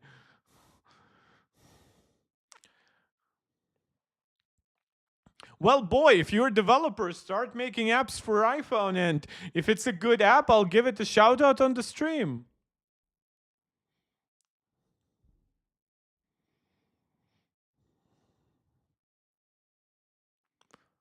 Boy, I'll be getting the developer update. Yeah, I always do. I actually pay for a developer account. It wasn't necessary anymore. I'm not sure if I canceled it. I probably should look into that. But actually, yeah, like before they went all in on allowing you to install developer updates, no matter if you're an actual developer, I was paying for it. The crack jokes are funny this year. No, boy, you are not be getting developer downloads before the presentation is over. So just stick with me. So I guess iPadOS is pretty big if it's like coming almost last. Lake Tahoe. Yeah, the crack marketing team. Yeah, it's Tahoe. Very watery. Wait, what?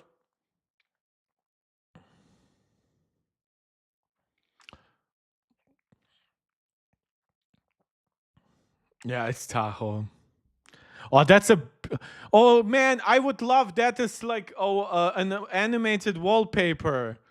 Craig been modeling for this whole keynote. Yeah, Craig's looking mighty hot. He looks better than like in the last 2 years. I guess after COVID was over, he like went to the gym. He's buff as fuck. Like I naturally have pretty broad shoulders, but I am overweight at least most of the time.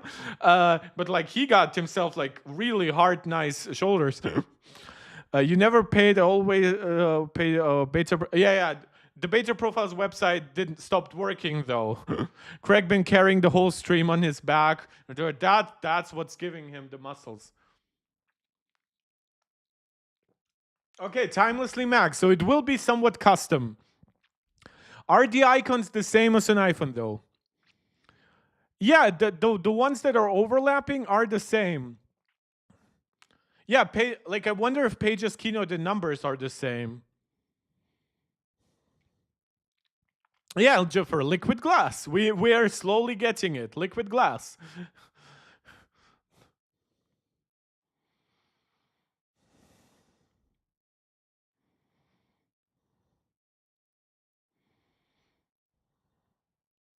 I like that. I like that it's transparent. I never liked having like a hard cut up there.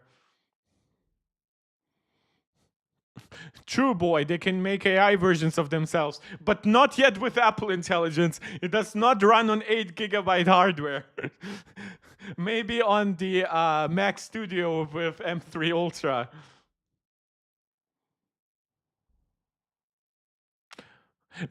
Jaffer, maybe they allow for like an accessibility feature to still make that menu bar not transparent. To me, it looks great, but I assume if like your clear look, dark look, this is with a customized color. It's not gonna. That orange was garbage. Apple don't do that. Just show your natural icons. Stop with that color ting. I know you allow people to do that, but I fully agree with Riley. That's just gonna result in garbage customization.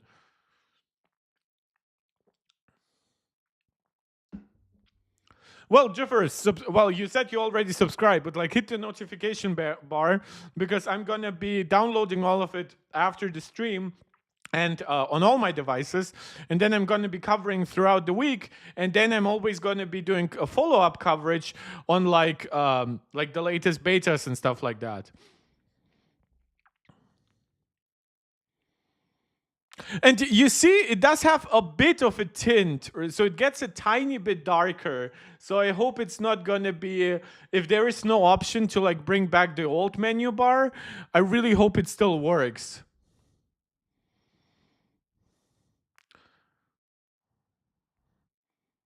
Yeah, true. That could be the phone app on Mac could be the predecessor to finally giving us like a 5G modem, especially now that Apple builds their own.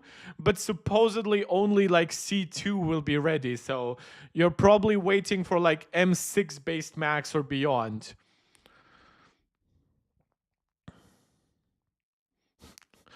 Who is rank what? Riley's rank 1. Who's rank 2? Wait, Riley's both rank 1 and 2? How does that work? Wait, did Steve? No, Steve did not get a rank, but like he is a Mark Tech Pro Max supporter. That's a different level of rank. Jesus, guys. I think if one of you sends like a super chat or a super sticker, that's gonna collect XP, and then you're gonna rise in ranks.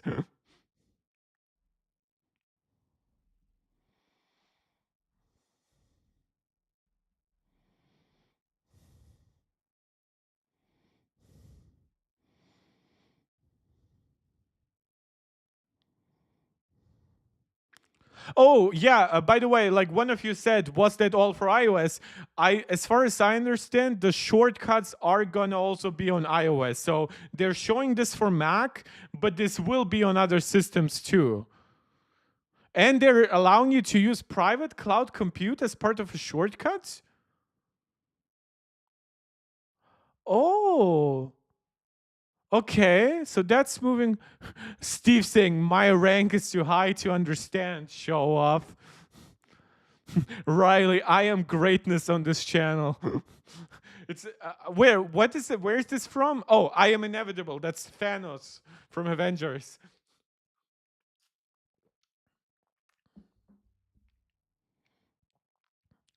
Oh, cool boy. Talk with your boss in Spanish. Hopefully, the translation works well and it doesn't accidentally send something back bad to your boss.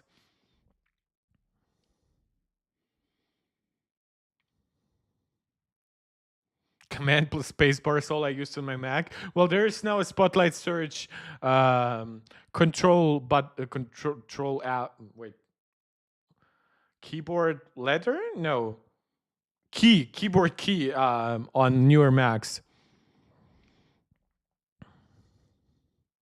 Okay, guys, see you're loving some features on very specific levels. Like some of you have. Wait, what is that? Oh, that's a different app. I was like, Jesus, is Apple bringing back Aperture? What are these editing tools? They don't look like the Photos app. Okay, quick keys. Nice. Some very nerdy stuff happening here. Okay, boy, I'll still be around to catch up. Hey, man, however you can join, it's all great. Oh, wow, that's nerdy shit. Riley, I won't use any of these. I'm just here for the hype. Lol. Yeah, if you hadn't written the lol, I would have written the lol.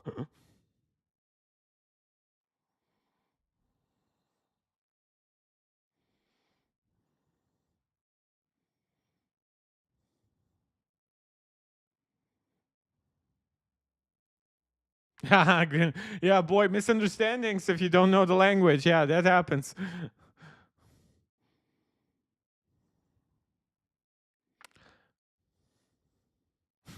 Of course, it's an AI image. Jesus. The Mac looks clean. I love 16-inch MacBook Pros. Riley's still number one. I don't know why, but I guess he's getting like a bonus for like his history on the channel in general.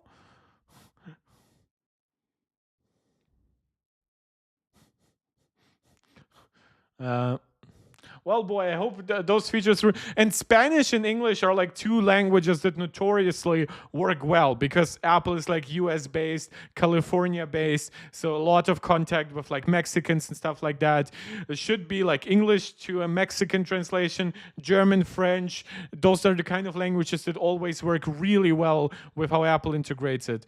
Uh, Jeffer, I use Pages whenever I need to, and then I just transfer it to a Word document. Riley, you get the yapping bonus. Yeah, you're the yapping champ, my dude. It's interesting. Steve doesn't get any rank, even though he's like providing the most in terms of at least financial stuff. Did Max get something for his super chat in the beginning? Oh, I don't have access to something this old. The chat is cleaning itself up, I guess. Yeah, of course, Juffer. I said that similar to CarPlay, that Office 365 is the default. Apple cannot win against everyone, right? Car makers will want to make their own OS. Windows has just been like, for one, Windows, and then Office has been integrated so well that Office 365 just won.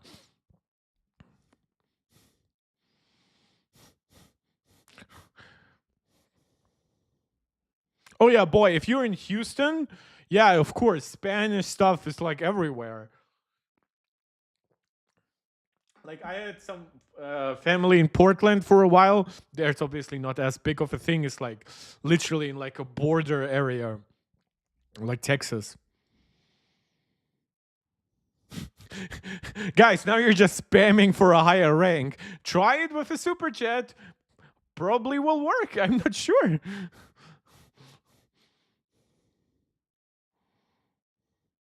Wait, boy, were you taking away your rank? Is that because the app thinks you're spamming? That would be fun.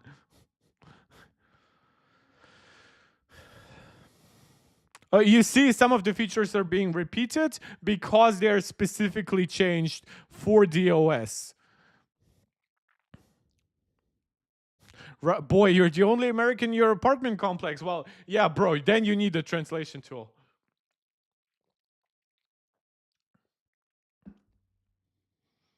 Oh, that's a little bit like the Steam overlay stuff, but looks way nicer. Boy, I'll spam, lol. He said while we don't actually see a rank next to his name anymore. Oh, will they introduce new games? That was like a bet I had with like my viewers. More on the way. Crimson Desert, that's a big one.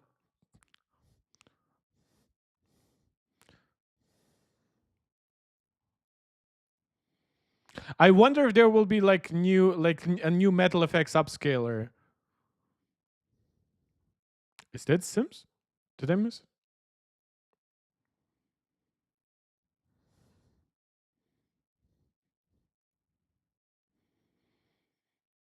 Okay.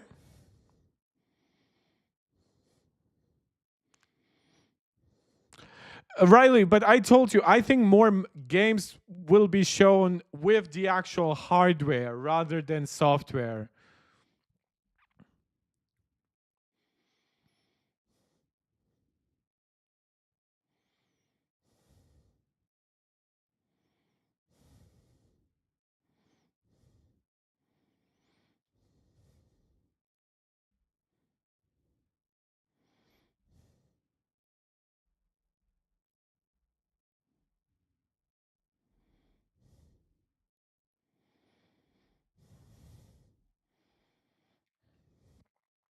Wait, iPad is the last?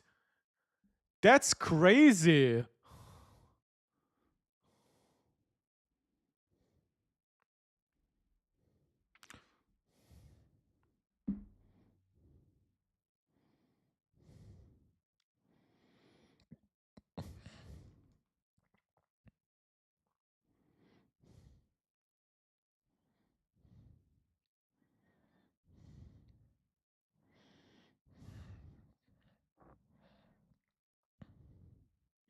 Okay, the accessories is most likely PSVR 2 stuff. Wait, Riley, are you telling me I barely use my iPad? My iPad is literally right in front of me. Where do you think I'm looking at the chat? Steve saying, let's see if I get ranked for super chat. Bro, I assume you're pretty distracted by the live stream. Thank you for the €2.49. Giving you a like. It doesn't look like you're getting a rank for it. Riley's still king in that regard.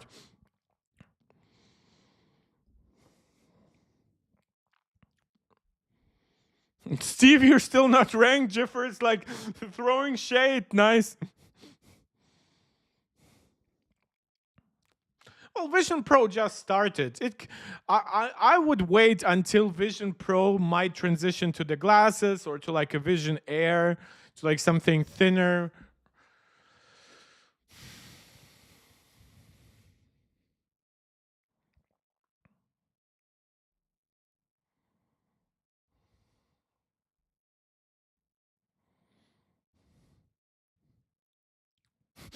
Boy saying Dan Gun super chat, so he's just spamming it up, boys. More spam from the boy. Let's see. Stephen, Angelica, and Max never talk. They just flex their euros and leave. Well, Max usually like Max really chats a lot afterwards. Angelica always joins in the beginning and then in the end, and Steve chats a little bit more. But yeah, I guess these guys are busy because they have the money. They got to make the money.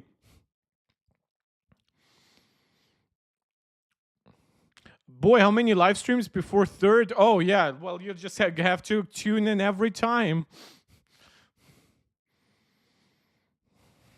You also can hope that Jiffer stops joining. Maybe he will think we are Apple sheep here.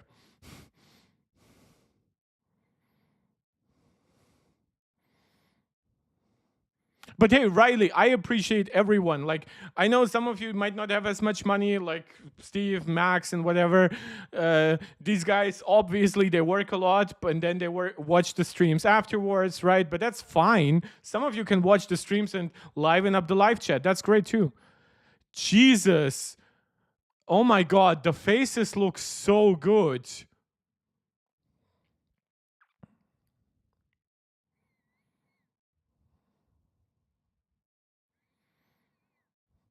Okay, the personas are a huge change. I almost expected that kind of change to happen after like a hardware update. Okay, and now you can look basically into AI together. Jeffrey Riley, no one cares about rank. Well, let the boys have their fun. It's rarely that people watch for that long, and so you kind of play around, right, with YouTube features. I don't give a fuck about that either. I like subscribe to like one YouTuber. Yeah, that on normal glasses would look dope, but we don't really have the hardware. You see, with like the Meta Lens stuff, it's not really on any of that level, right, in terms of AR capabilities.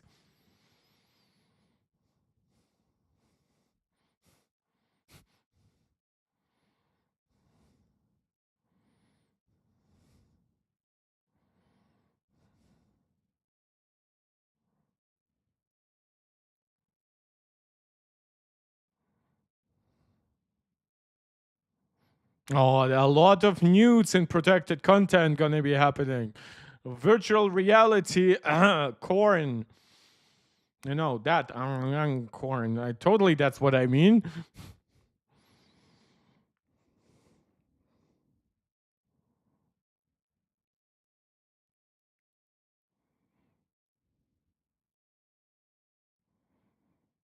Yeah, yeah, YouTube is hard. And even if you get subs, it's not always a guarantee that the people really stick around.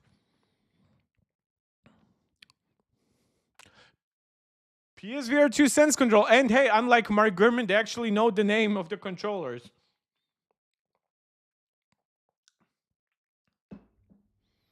Nice. Yeah, I know. Corn Hub is real.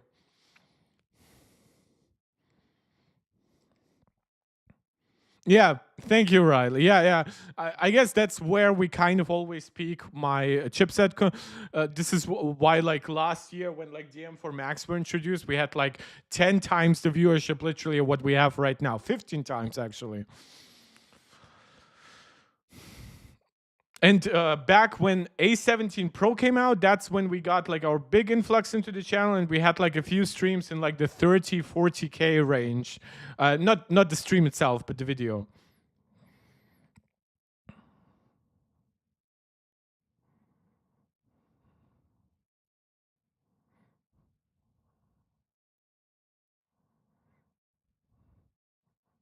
Okay, you see, guys, I know some of you like obviously will like stuff to say in either direction, but Apple does partner with other stuff, right? Like going directly to GoPro and saying, "Oh, we want your stuff to actually be displayed like it is."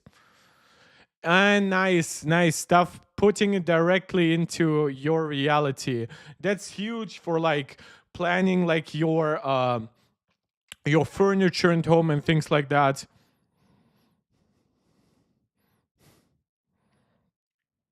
Oh boy, you weren't subscribed. Now you are. That's a good boy. Thank you. And guys, I'm not saying hit the notification bell for all the YouTube shit. It's because this week we are going to be streaming daily, which I rarely do. So if you want to see follow up, 90 hertz hand tracking. Oh, that was something that people said was like missing. Logitech Muse. Interesting. Look to scroll. That's what Mark Gurman leaked. More environments, all new persona. So it's not even counted as an update. Apple counts it as all new. Cool. Boy, I need the bone. Oh, now I get it. Sorry. that was a good one. Okay, iPadOS. I'm locking in.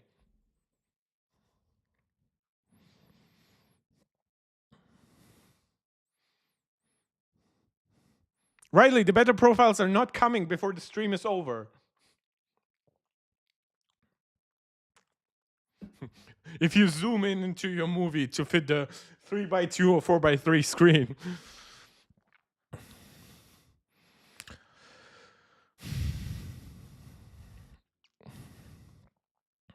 Oh, the AirPod stuff. That's probably what Mark Gurman leaked.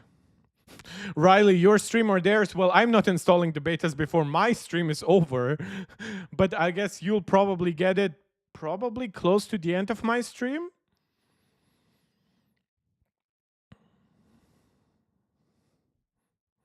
Yeah, yeah, I get it. I got it, boy. You'll get your treat. It's the content. Watch it. That's your treat.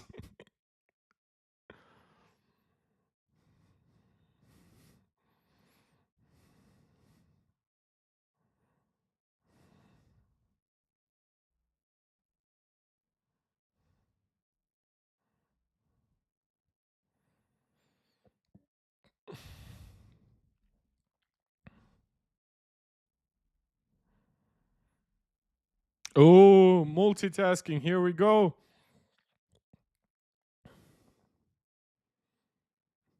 A new windowing system. Yet another one. Fourth time's the charm.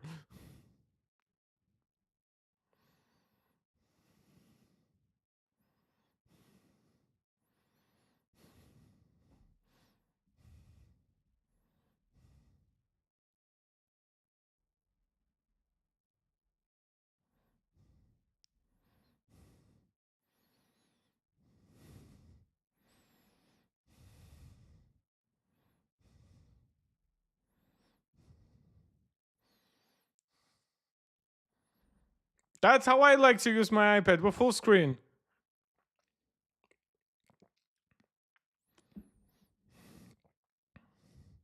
Okay, so they brought the three dots from the Mac. Okay. Is it still called Stage Manager, or is that now something else? Max, oh, well, I like to see in the stream buddy saying, "Hey Riley, I am coming to." I assume you wanted to say comment, guys. What's up with your correct writing today? Though I literally have to leave soon. Lol, bro, you're literally like you're a meme in that regard.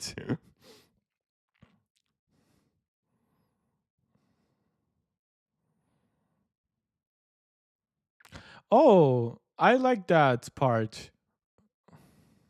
No, Jiffer, don't ever make. Okay, I like that. I like the split screen light experience. Well, it depends which Mac and iPad you compare, which one is more expensive.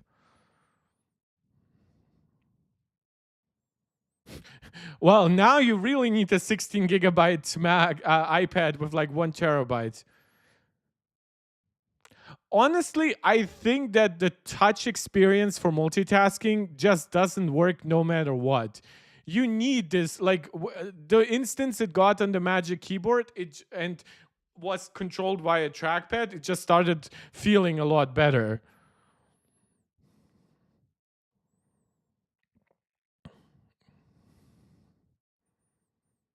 Yeah, true, boy. I didn't actually think about it. We did skip iPhone 9, and now we are skipping iOS 19. But at least when we skipped iPhone 9, we went to iPhone 10. But now we're skipping 19 to jump to 26. Jafar. I know many people would want iPads to support macOS. I am in the complete opposite camp, but okay, menu bar 2. Sorry, I got a little distracted while trying to reposition myself because I am getting slowly a little bit uncomfortable. A pointer, they got the meme because of the large circular pointer.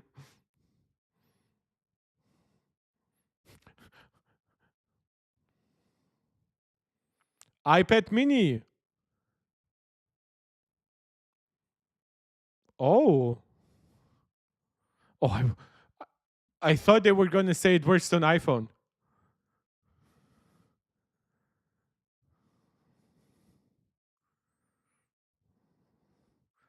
I wonder what the cutoff is. Is it going to come to like the A14 iPad?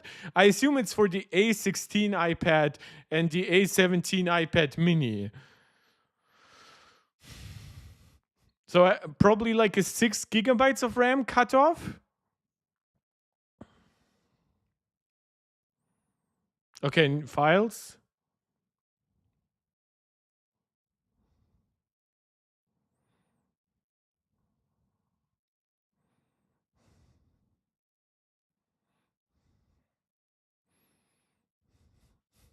Cute.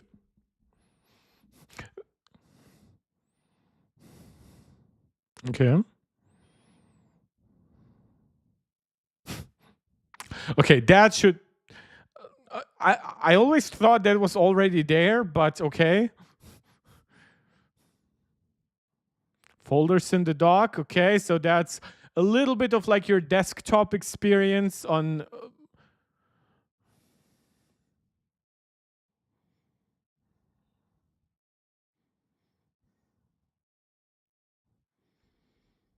No, Riley, I don't think the AirPods update is launching today. Oh, wait, the beta? Could you force it? Maybe. They usually come out closer to the actual release. I couldn't tell you, to be honest. This stuff can change from one release to the other. So I guess we'll have to see.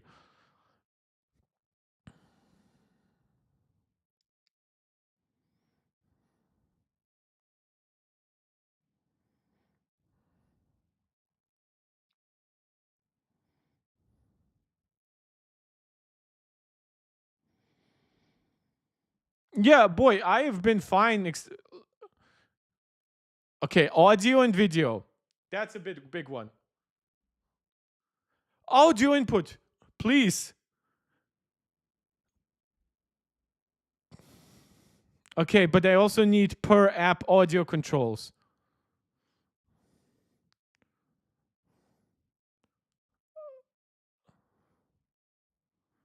Okay.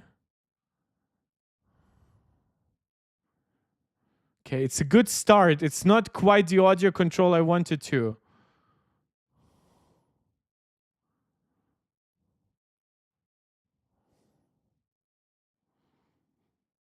Okay, that's good.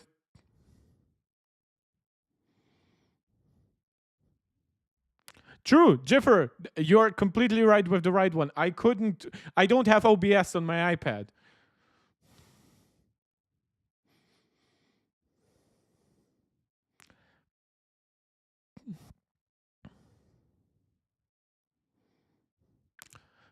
So I highly assume that this is also coming to iPhone, like AirPods controlling cameras.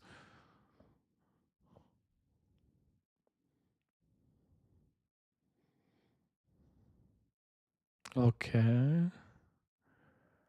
Okay.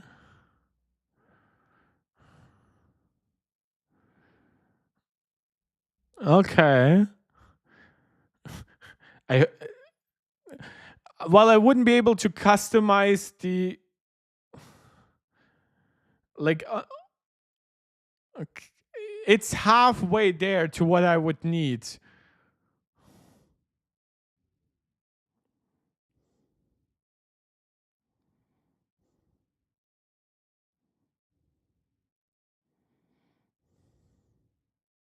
Man, we still missed out on the chance on a full-on audio mixer like we have on Windows and Android.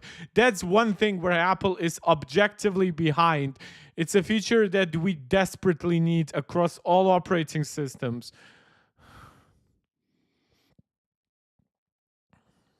Okay. Okay, background task is very Mac-like in that regard.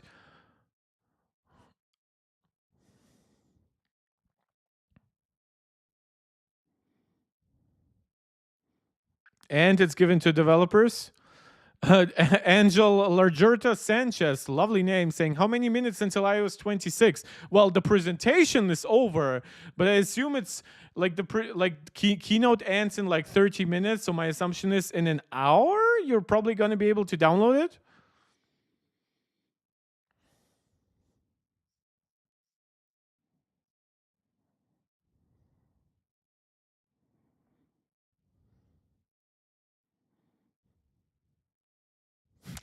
Nice. The calculator gets freaking better and better. Jesus. Okay, so they're really in lockstep now, keeping iPadOS closer to the iPhone. Man, all I'm really missing is like an audio mixer, like a control tool. No, Jeffrey Craig will not be the next CEO. He is a software guy. He oversees an already pretty big team. My speculation is that somebody like Jesus, I forgot his name, John Turnus, will be the next Apple CEO.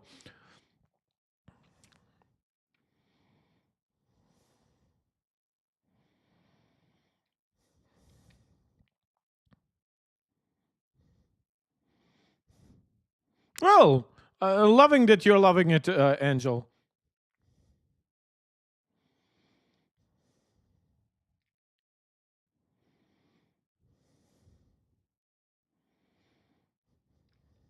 Wait, was the AirPods? Was the AirPods part of the iPadOS preview just like audio controls?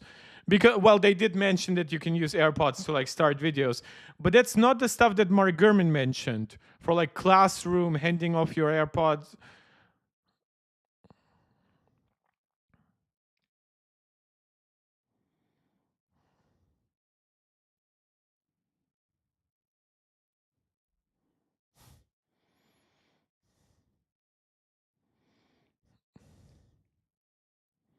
I hate the name. Can we agree? iOS 26. No, boy. I love that it's iOS 26. Apple has actually done that in the past. Like I work like '08 was like pages, keynote, and numbers that were updated in 2007 and stuff like that. I just like that they're uniform, whether it's iOS 25 or 26. Think about it. Most updates that will come to iOS 26 will be in 26, right? It's from September to December. That's 1 year. But then January to September is 26. Guys, we have a lot of people joining. Please subscribe, like, share, comment, all the YouTube jazz while you're here. I love growing the community, love getting your inputs. This is a long and detailed stream. Love you guys joining.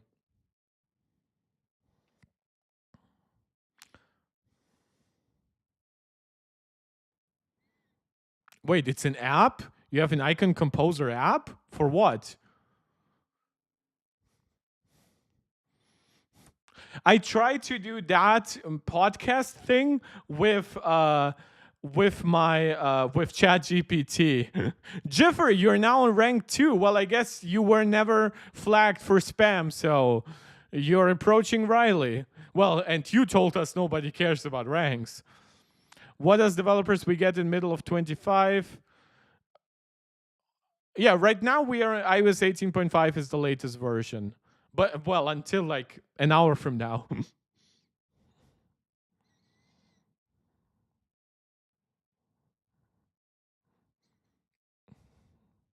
I love the Finder icon. It's really cute.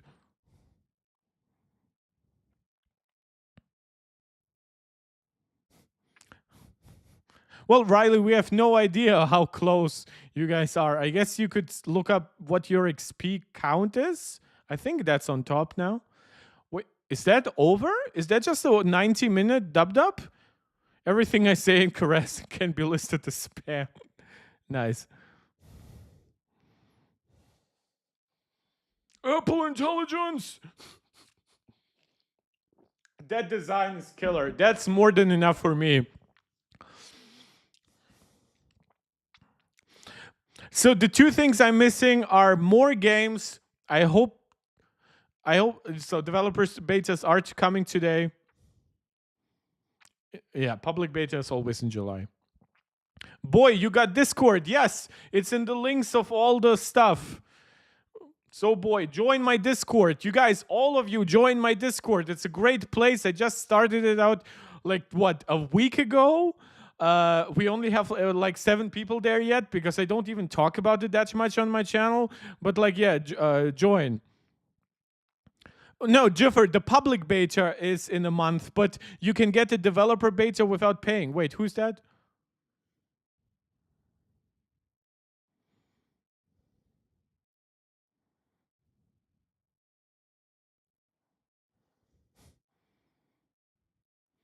Discord, the links are in the description of the channel. I guess I could send you the Discord link here. Let me just... Yeah, while we are wrapping up, I really want you guys to be connected. So, where's my Discord? There's my Discord.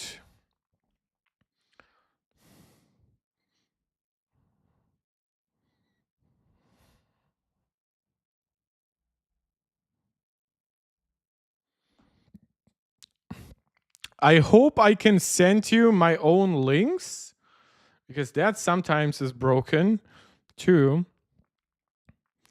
This is my Discord. Let me know if you got the link.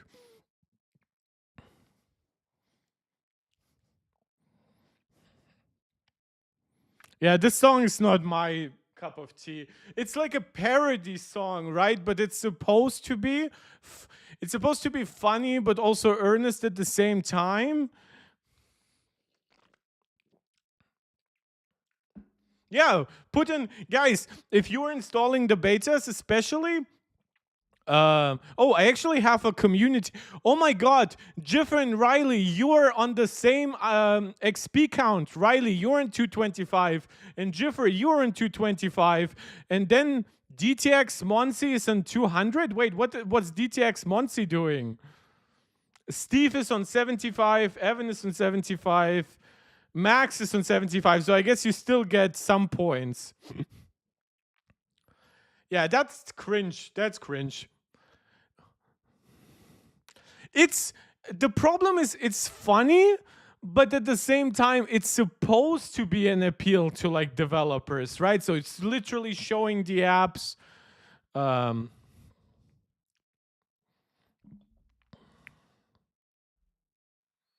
well, we have Jiffer joined the Discord already. Gonna be waving to say hi here. Boy, we're still looking out for you joining the Discord. Yeah, like I only now saw like my community ranking, so no idea why they are the way they are. Shot an iPhone, edited on Mac. Okay. Let me see now what's happening. Okay, so we are fully over. Okay, that was a shorter dub. I assumed there was probably more like AI stuff, kind of in like in the waiting for it. But I guess Apple tuned it down a little bit uh, to just make this flow better. I like this. This obviously helps me because if I am streaming every day this week, having this stream be like half an hour shorter is definitely helping my sanity. Make sure you all back devices before you update. I actually don't do that because I have most relevant stuff already in iCloud, so like my messages and stuff like that. So I don't usually need my device one-to-one being mirrored because I'm very quick at like re-downloading the apps I need. If I ever like restore my device, I actually prefer it to be a really clean restore. Riveting Tail Chap, one of my long-term viewers, saying, Mark, what's up, man? Just finished the keynote. Well, as we have all. I guess this is over for Big Mark mode. Riley, I know I promised you a 2 hours of Big Mark, but I guess we have to, after just 1.5 short hours of Big Mark, to go back to somewhat smallish Mark. So, and we are going right to apple.com and seeing how it all works. Riveting Tail Chap saying, I'm loving the liquid glass design and can't wait to use it on my Mac and iPhone. I agree about the restore. Yeah, I think that, like, I have, like, very slight OCD. It's, like, it's not pathological, but it's very easy for me to, like, actually do something from the ground up rather than, like, restoring it halfway. Riley, backup is for scaredy cats. Exactly. Real men know how to restore from zero. But I guess the only counterpoint to that for Jiffer, from Boy, is sometimes some data could be literally bricked because it gets screwed up by a newer version of iOS. So maybe a backup would still not be the worst thing. Games.apple.com. Let's see if it's actually a thing. It's just an icon for now. Boy, they've taken iOS 18.5 away. Wait, really? Explore the previews. Oh, it's so pretty. Oh, that's actually also interesting. They are changing the Apple.com design at least a little bit, right? At least like this portion specifically for the new version. So I assume by the time we actually get to like iPhone 17 and stuff like that, and the official release, we'll probably see a slightly changed and having more glass parts here as well. Jiffer, I don't back up anything and I just let it all reset. Yeah, that's the cleanest thing. Like you're literally like not importing any garbage back onto your phone that way. Thoughts about iPadOS 26 from Karthik? Is it as big as it could have been? No. But, and I know that this would be like, right, it's like the definition of insanity to like do the same thing and expect different results. But I really hope that after this, they keep continuously updating it with more Mac-like features. But Jiffer, and I'll have to disappoint you there, without ever making it full on a Mac. I'll actually look on my iPad because that's the device I always have right next to me, looking into my software updates because I still have, I believe, my developer account linked to the software update section. It just keeps circling. So I assume that maybe it's still a little confused. And yeah, now I get what you guys mean when you say iOS 18.5 was taken away. Automatic updates. Interesting. So no beta update right now at the very least. At least not for iPad. It went away the profile. Yeah, exactly, boy. That's what I mean too. I just delete my past data. What's past doesn't matter. Well, tell that to your family album photos, especially if you have kids and stuff like that. But yeah, thankfully, and that's why it's so different for me with iOS. That stuff is backed up separately, right? It's in the iCloud photo section. It's in the iCloud messages section. So I don't need to back up my phone specifically.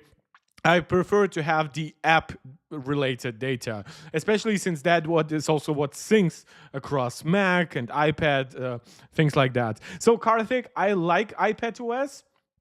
Interesting. Oh, I almost want to say, well, where is iPadOS? It's interesting. So tvOS, I guess, was not that big of a thing in Apple's eyes to mention it here. That's interesting. But yeah, I think that the iPadOS changes are neat, but I also understand why in the year of a huge redesign, it really like this is as much as we can realistically ask for. Apple could have done more, but then I really would wonder about the stability of what they deliver if they add more and more features. But and I don't think he's in the chat right now. I think he was for a quick moment. But if you go to the Discord, we have there a chatter called James UK, and the profiles are back. The profiles are back. The software section has updated itself, but it doesn't show iPadOS 26. Still shows iPadOS 18 public and developer beta, and this is a developer account. So what I wanted to say, like if you follow like my Discord chats with Jimmy James, not to forget, not to mess him up with James Jonathan, or I think that's his name, our last MarkTech Pro Max supporter. Then you'll actually see we talk a lot about features like a potential audio mixer and how Apple is behind on that front. So going into Discord. Jimmy James. So I was totally wrong about the Sony games coming to Mac. Sad face. Also, no volume mixer. I know, bro. Why have an input router and no volume mixer? Jiffer, what's my rank on here? Bro, well, now suddenly you care about ranks the most. Karthik, yeah, you're here. Great. All of you who are joining now, I know a lot of you just prefer to watch the keynote live and discuss it all afterwards. I know there's also a lot of competition for this live section, so thank you for choosing me over like Telos of Tech or Brendan Butch, and I assume Greg's Gadgets and Luke Mayeni do like live streams as well here. But yeah, pretty a lot of stuff here. Let me check one last time for software updates. iOS 18, no, doesn't show anything. I might have to like delete the profile. Maybe the developer profile is just for iPadOS 18. Boy, who got Tim Cook's number and tried featuring this morning through Siri? She could find no Tim, no contact. Why the fuck there's a new Magic Keyboard today? Wait, what? What are you talking about? iPad keyboard? Wait, did I miss something? iPad keyboards, Magic Keyboard for iPad Pro. Wait, that's the one for the M4. Is there anything new? No, new Magic Keyboard. Well, no, Magic Keyboard for iPad Air wasn't new. Was updated a while ago. Wait? There's nothing new here for the Magic Keyboard Folio. Am I missing here? Irfan saying iPadOS 26 on iPad 9th generation. Oh, that's actually, yeah, I'll actually, is that in the previews or is that coming this fall? The compatibility list is usually right. Developers will love it too. Oh, here it is. So iPad Pro M4, iPads Pros from 3rd generation and later, iPad Pro 11-inch 1st gen and later. So that's from the A12 version? Yeah, because before that there was the 10.5-inch. So A10X is out. iPad Air M3, iPad Air M2, and iPad Mini. You actually go from 5th gen and then A17 Pro. I assume there are separate features, of course, based on like multitasking and whatever. Uh, it says new on it. Well, Apple keeps the new logo for like half a year often. Basically, it says that that's the most recent one that was announced. Will this work on iPhone 13 mini? Yeah, yeah, of course. iPhones were supposed to be cut off at iPhone 11, and they are. So the rumors were true. iPhone 11 and SE second generation are the last ones on the list. iPhone 12 Gen fully supported, of course, and everything newer and up. No, boy, it's not iPhone 12 and up. It's iPhone 11 and up. It's actually better. Jiffer, you are thinking of getting a 13 mini, I assume, because it's a somewhat unique form factor, right? Like it's not something you can really replicate on Android. Yeah, at least the design is going to the 13 mini, but don't forget the 13 mini. I know you probably don't care about it as much after everything that I've read you say about Apple Intelligence, but you're not getting Apple Intelligence on anything older than an iPhone 15 Pro. Yeah, 4 gigabytes. Actually, the iPhone SE second generation, I believe, has only 3 gigabytes. Again, there might be some changes in how extensive some of the UI animations are, but no, I don't think there are any problems on 4 gig of RAM devices. Boy, I want iOS 9 back. Yeah, we're going back in time. 15 gens. Um, okay, let's actually look at the overview and all the other stuff, right? We're going to zoom in a little. Guys, we have quite a lot of you joining right now. Thank you so much. Subscribe. We've been streaming now like since an hour before the event, so it's now almost 3 hours. So I think I have deserved it a little bit. Subscribe, like, share, comment. I love interacting with the comment section. You guys see that here. Your agreements, your disagreements, your opinions. It all helps me know what to cover. I hope it all helps you just deeper engage with the community. You can also support this channel directly with super chats, super stickers. You can become channel members here. Shout out to Angelica, Max, Maximus, Steve, and now Jonathan James. Now I remembered your name. Sorry, he's new. To our MarkTech Pro Max supporters, you can also become a supporter over on Patreon. Join the Discord. Follow me on social media. It all helps. I want tacos. Great. Okay, OS overview, stunning design, stellar experience. So you see Apple very much going ham on like references to it being shiny, stunning, and stellar, right? Introducing our broadest design update ever. That's true. And I actually said that during one of my streams recently, where I said that the redesign by itself is not as significant as iOS 6 to iOS 7, but the redesign is hitting way more devices, way more form factors at once than iOS 7 did, right? So that's a big thing. It's hitting iPhone, iPad, Mac, Watch, Apple TV. Obviously, it's already on visionOS. And by the end of the year, we're also expecting like a HomeOS 26 for like Apple's long-rumored HomePad and stuff like that. A more helpful Apple Intelligence. So Apple has been actually pretty humble in this keynote, saying, yeah, we need more time for Siri. We're going to talk about her a little bit later. And given that Craig still called it Siri, my assumption is that we are probably not looking at a rebranding. It still could happen, right? They could come out in September and say, look, we promised you new features for Siri, and now that we're delivering, we also think Siri is overdue for like a new name, right? Karthik, after watching almost all rumors are true, hate how iPhone 17 Pro might look like. Well, follow me. We'll definitely be covering hardware a lot going forward as well. Riley, now show us the YOLO installing, not some tab. Yeah, I'm going to be installing it live.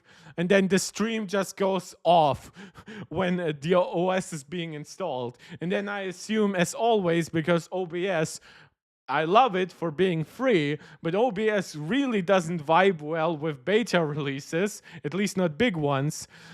Jiffer, I agree with you that Siri is iconic, but it's a rumor that's going around. What you gonna call it, Linda?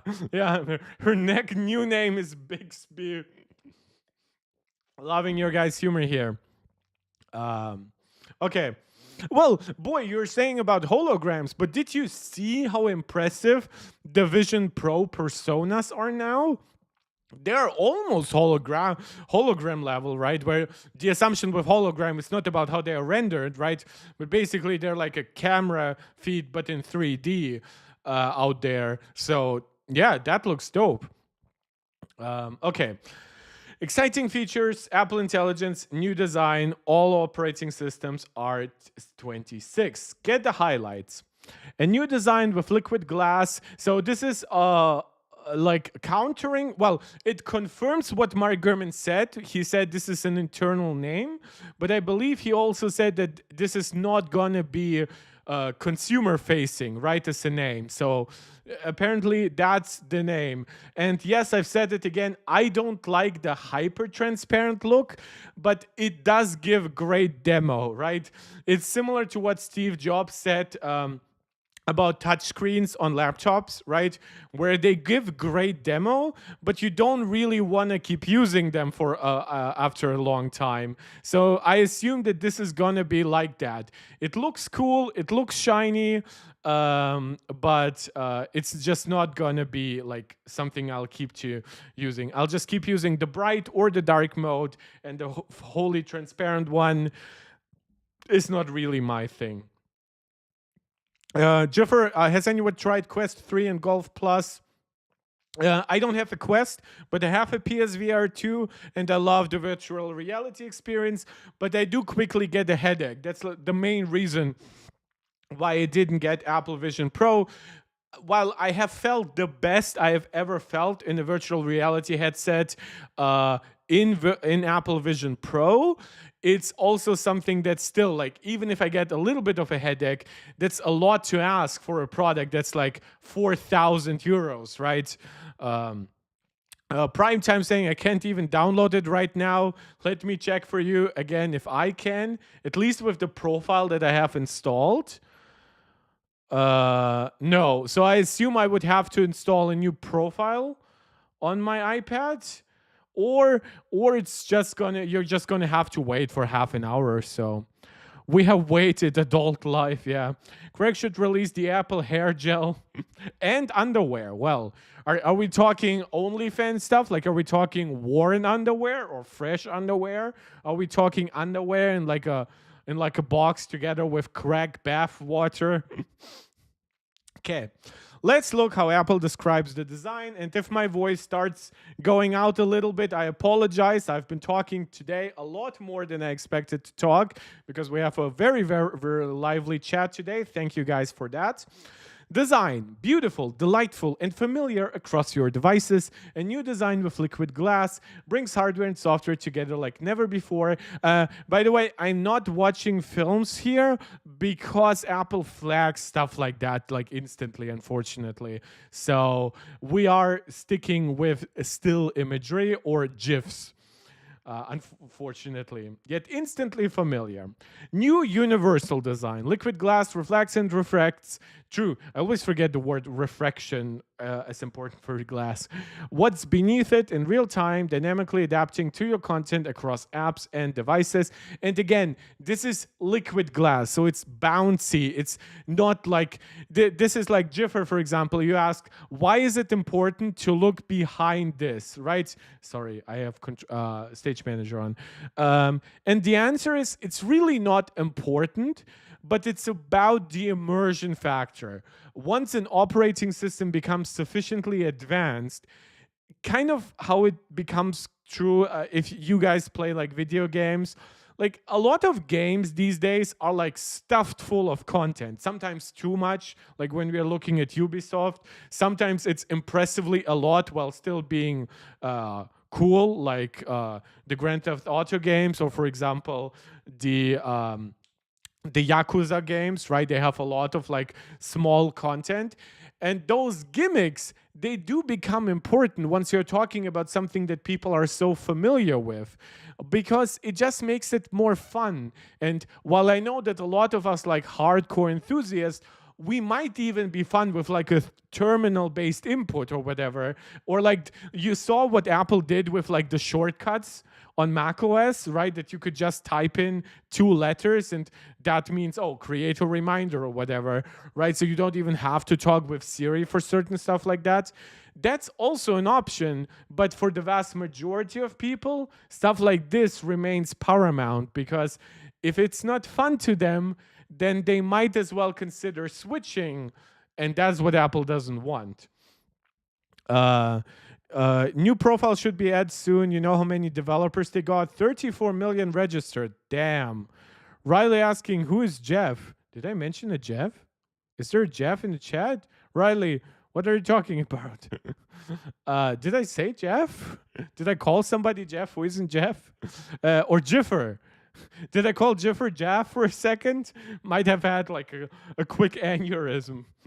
So, from a new universal design that dynamically adapts to your content, we are moving over to a more vibrant lock screen. The time transforms based on your photo and the surrounding space, keeping your subject in view, which is, I always use just like the default, very abstract wallpapers. I wonder if that means time is just going to cover the entire screen there. When you move your device, your photo comes to life with a new 3D effect. Boy, my name is Jeff. Oh, okay, good to know. Oh, did somebody join Discord? Who's Jeff? We have Enshade. We have Benoni, Jiffer, Jimmy James.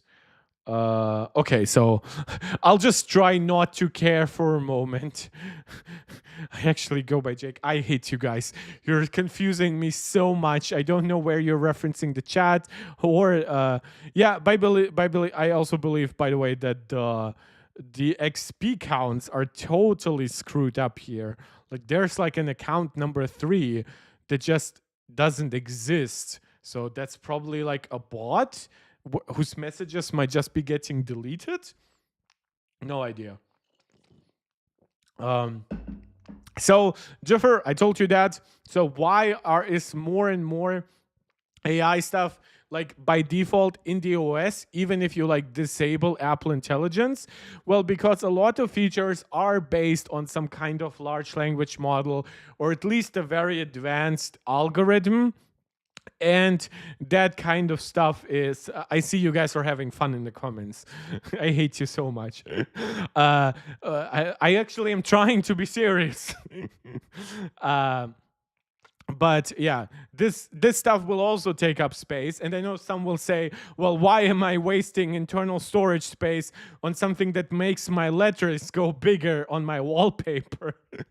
And I actually get that argument. So I'm not saying you guys are stupid to disagree sometimes, but it is what it is.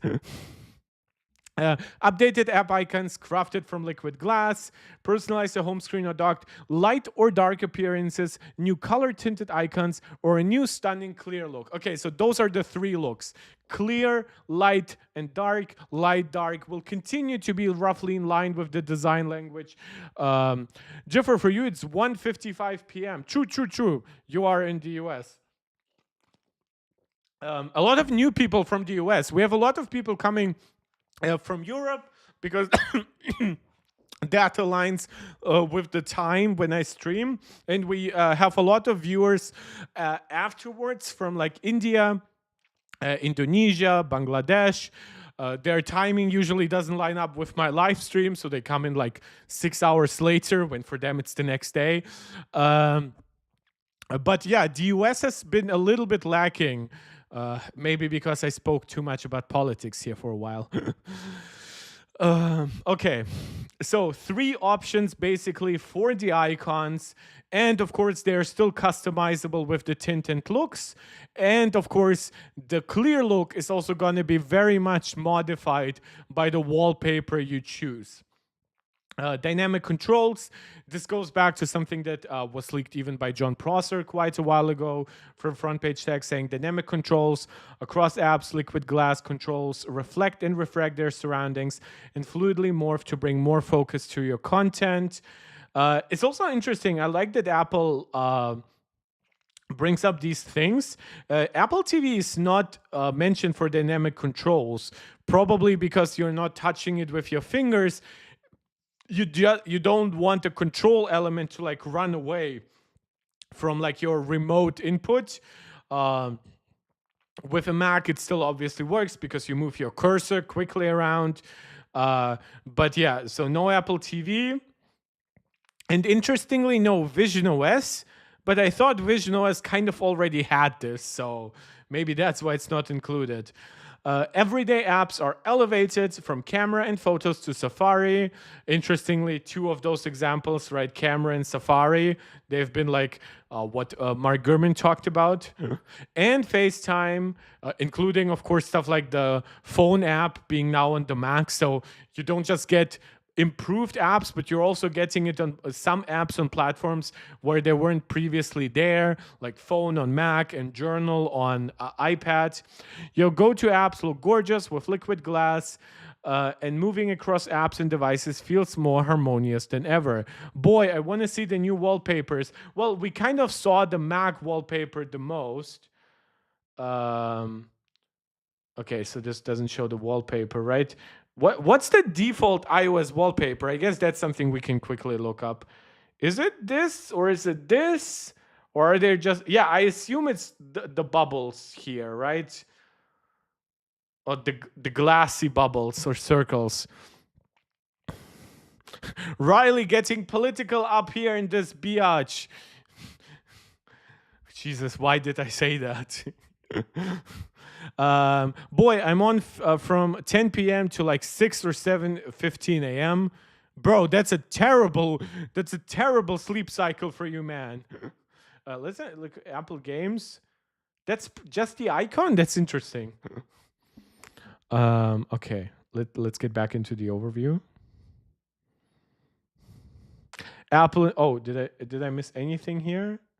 No. Apple Intelligence smarter in even more places. So we have features like live translation. I think that's self-explanatory. It's not just in messages, it's also in FaceTime, and from what I understand, it's also integratable by developers. Visual intelligence now works for your screen, so that's a lot like Circle to Search on Android devices. Still has a very distinct user interface. I like that.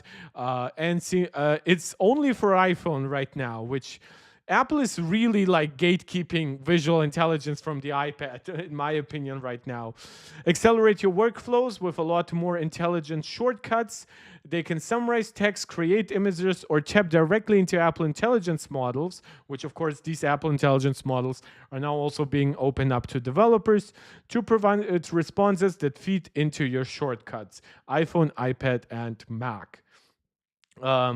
So ChatGPT gets integrated with Image Playground. I assume that over time, Gemini and all these other tools will also be here. There's also more control, even like for other creation stuff. There's like mix emoji, so you can combine two emoji rather than like render them from the ground up. Go the extra mile with Workout Buddy, a brand new text-to-speech model generates personal pep talks using voice data from an Apple Fitness Plus trainer. Okay, so is this gate kept behind Apple Fitness Plus itself? I mean, to me, that's not an issue because I have Apple One Premiere, but I guess for some of you, that might be a bummer. So it has the right energy, style, and tone for a workout. Riley saying, I speak so many facts, my XP goes up. Jiffer, I'd be down to try to play with people in the Discord. Well, the Discord is growing literally live as we're talking here now. So play around a little bit here. Yeah, Jimmy James, I also see you on Twitter. Bro, join the YouTube chat. It's easier for me to find you sharing the Mac games and stuff like that. Here's a lot more. So there's also like Apple just highlights all the development tools. Thank you to Nshade. Nshade, by the way, let me know, who are you in the live stream? Right? I assume you're in the live stream if you're that engaged on Discord. Like, what's your name there? Website is up. So are the betas up? Ass up, guys. Well, I guess I might have to install a new profile on my. If I click off on beta updates and then go back, it still shows iPadOS 18. Let me know if any of you can download the betas. I'll obviously only be downloading them once the stream is over, but I'm still interested to see once it's live. Looking, by the way, just briefly how the stream is going. Nice, all is working. And the Discord is working too. And Nshade is about to respond. Nice. Communication, goodbye distractions, hello meaningful interactions. So one thing that I like here that already sticks out to me, it's something that I mentioned as a worry that I had before, where Apple might over-focus on like transparency, translucency, reflections. But you can see like this element is just pure black, so you can actually see it. Probably because the wallpaper is so shiny that it might just be like a distraction. But also, if you're looking here, the Messages app by itself is still just white, or I assume black if you're in dark mode. So it's not everything is just going to be like potentially messed up by a glossy look. Yeah, the features here. Jiffer called it right during the live stream. Fully agree. But this is the kind of copying that I fully agree with. A lot of this stuff has been on Pixel devices for a while. So you can now manage unwanted calls with call screening. Automatically answers unknown callers without interrupting you, then realizes if they are real or if it's a spam call or even like an AI call these days, right? That's happening more and more. So that's pretty good. Riley, I want to see daily chipset nerding in the Discord. Well, then share more info, bro. Like, you didn't respond today when I was posting all the great like stuff about the Xbox handheld, right? That the Xbox Ally and the Xbox Ally X, and I even talked about the Z2A and Z2 Extreme chips that are powering it. You weren't there, bro, and now you're complaining. Jesus, getting like spanked here. Jesus Christ. Hate you guys so much. Screen new senders. Approve unknown numbers with new screening tools to detect spam. Again, I hope that all these tools get somewhat like country relevant data and also work in other languages. Unironically, though, even while I'm in German, I actually get a lot of spam that is. I got recently something Danish. That was a spam message, and the only spam call I got that I think was German, and that was a year ago, so I don't really remember.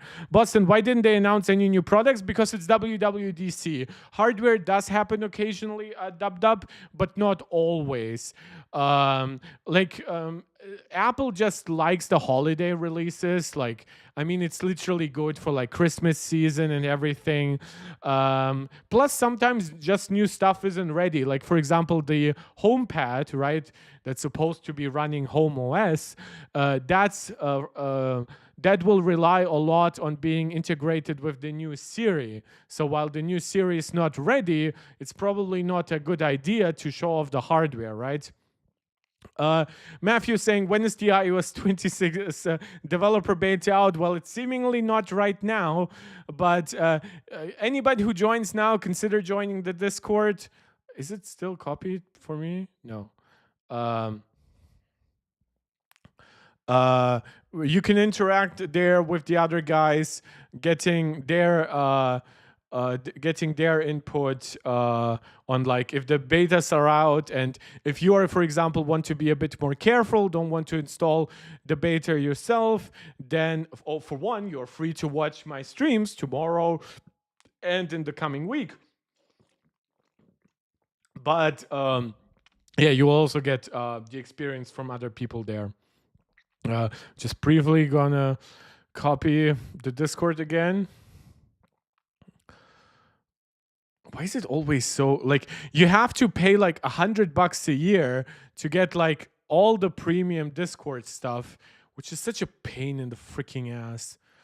Um, save, copy link, and just gonna leave it again here, just so if you choose to join there. Riveting Tail Chip saying the beta is out. Uh, Riley saying, I saw the 4nm chip talk on Discord. I almost uninstalled the app.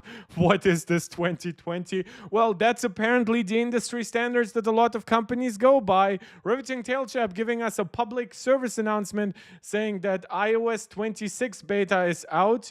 Let me briefly check on my iPad. I assume half of you will be gone now, right, you bastards?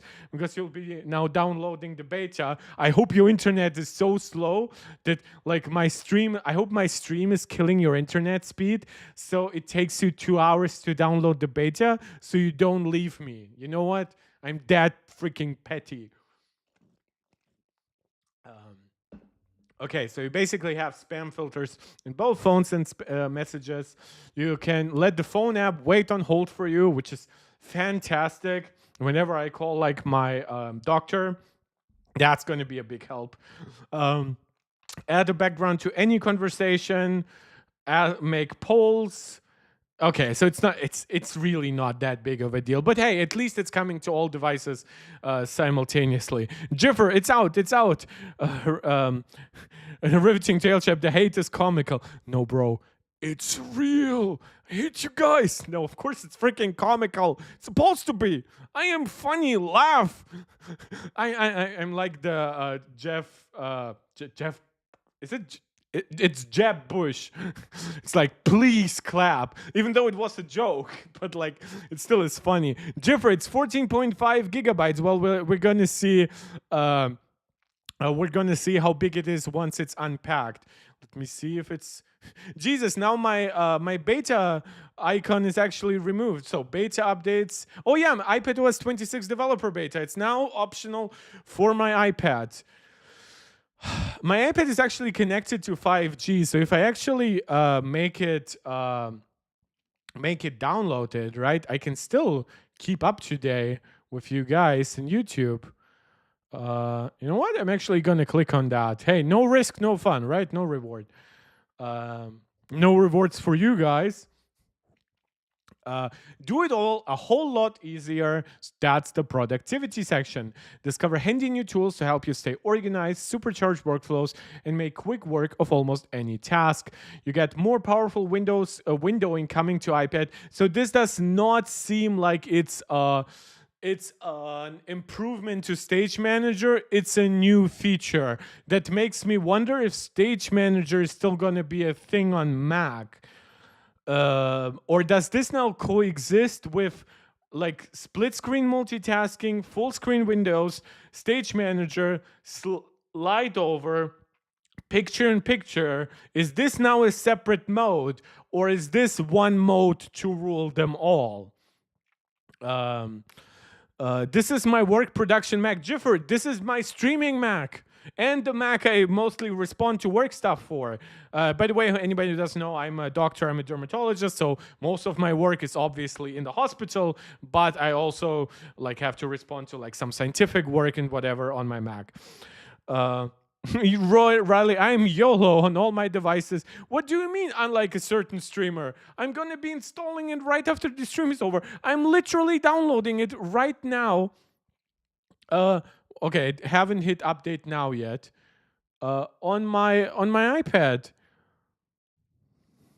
Yeah, and I'm even using cellular data for you guys. Yeah, I might have an unlimited contract, but still. Jiffer, are you a real doctor? What are fake doctors? Ask anybody here, like, why my streaming schedule is such ass. Yeah, I'm a real doctor. Biggest Spotlight update ever. I'm just not a very serious one whenever I'm here. You have it unplugged. Jesus, I hate you so much, boy. I have this mole on my arm. Free healthcare over MarkTech. You know what? We might actually make a Discord for something like that over time. But yeah, that's kind of my specialty. That's actually what I'm probably gonna finish my doctor's thesis on. I still got iOS public and developer beta. They gave me the public beta before they even gave me the iOS 26. Made it. No, for me it shows all three, and it says it takes about 4 minutes to download. Yeah, I'm not Dr. Phil, believe me. So, biggest Spotlight search update ever. That's interesting because that's actually a little bit disappointing that it's only on Mac. I almost wonder if it's gonna come to iPad like next year, because it does have cool stuff.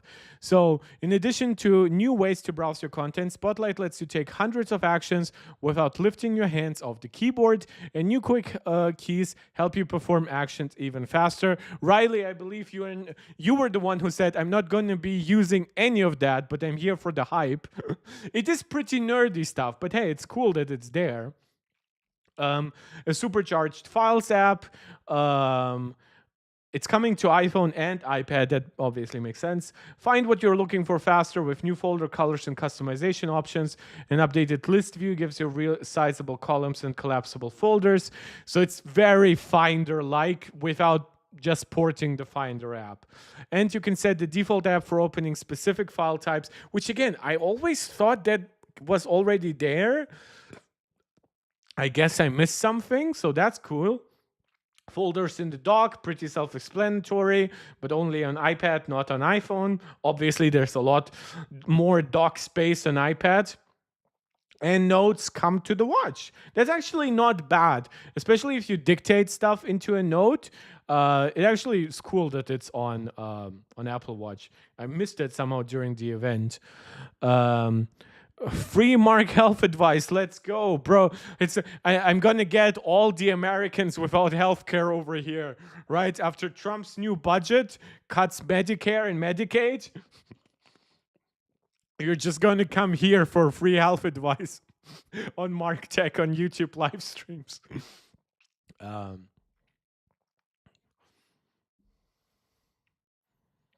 Okay, seems like all is working. Nice. The stream is still up. I don't know why my brain was like, oh, is my iPad eating up my internet bandwidth? And I remember I specifically said I'm on 5G, what I'm on. And my Mac is even connected via Ethernet. I fall to the hype harder than a cheap suit. Nice. Okay, and now you have a lot of interactions between you guys that I'm now not caught up on because the chat is too lively for this. That's CarPlay stuff, or just, I guess, go all out, take it all in for discovery. So there's a new CarPlay with the new design language, maps that understand your routes, visited places and maps. So I guess if you like forgot about a place that you once went to, I wonder if that will work with like asking. Like, this is the kind of stuff that should be integrated with Siri. It's like, oh, remind me about the nice Indian place that I like went to eat at like 2 weeks ago, right? And based on your photos or based on your location, it could theoretically do that. I would prefer that than having to do that in the app. Hey, I got this bone sticking out of my arm. What to do? Well, I mean, free food, right? New Games app. Stay up to date with what's happening across all your games and discover new ones your friends are playing. This is very interesting place to put the gaming app. Spatial screens for visionOS. Spatial screens transform images and viewing experience, giving them lifelike depth. You can view them in Photos, Safari, and Spatial Gallery. And third-party developers can incorporate them too. Refreshed Apple TV app and Apple Music Sync. Oh, I thought for a second it was a new remote app. A refreshed design makes content more immersive. I guess I'll have to check that out. Did I miss that somehow during the presentation? Your iPhone becomes the mic with Sing on Apple Music, and with so much content to love, profiles appear when Apple TV wakes from sleep, so you can quickly jump to your favorite shows, sports, and music. Nice. Did I miss anything here? No. There's even more in store. Widgets for visionOS. That's for an operating system that's designed to have like the super wide view. That's really cool. Though interestingly, like this almost looks like skeuomorphic, right? Like that calendar border. That almost feels a little out of place. That reminds me more of the dashboard widget on old macOS designs. Keep your favorite widgets like photos, clock, music, and calendar just a glance away. Customize their frame. Oh, you can customize it. Oh, I guess so. It's kind of like their frames hanging in your apartment. Man, if you're a lover of Vision Pro and you just walk around it all day, that's a big thing. Fudge went from 35 to 38. Told you, boy, my stream is so high quality, it's eating up your internet, preventing you to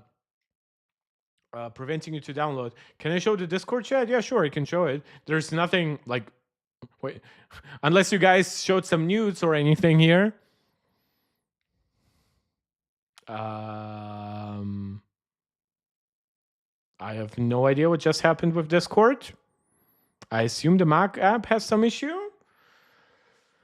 Probably because we are the only nerds using... Wait, what's up with my Discord? It literally worked fine a minute before the stream.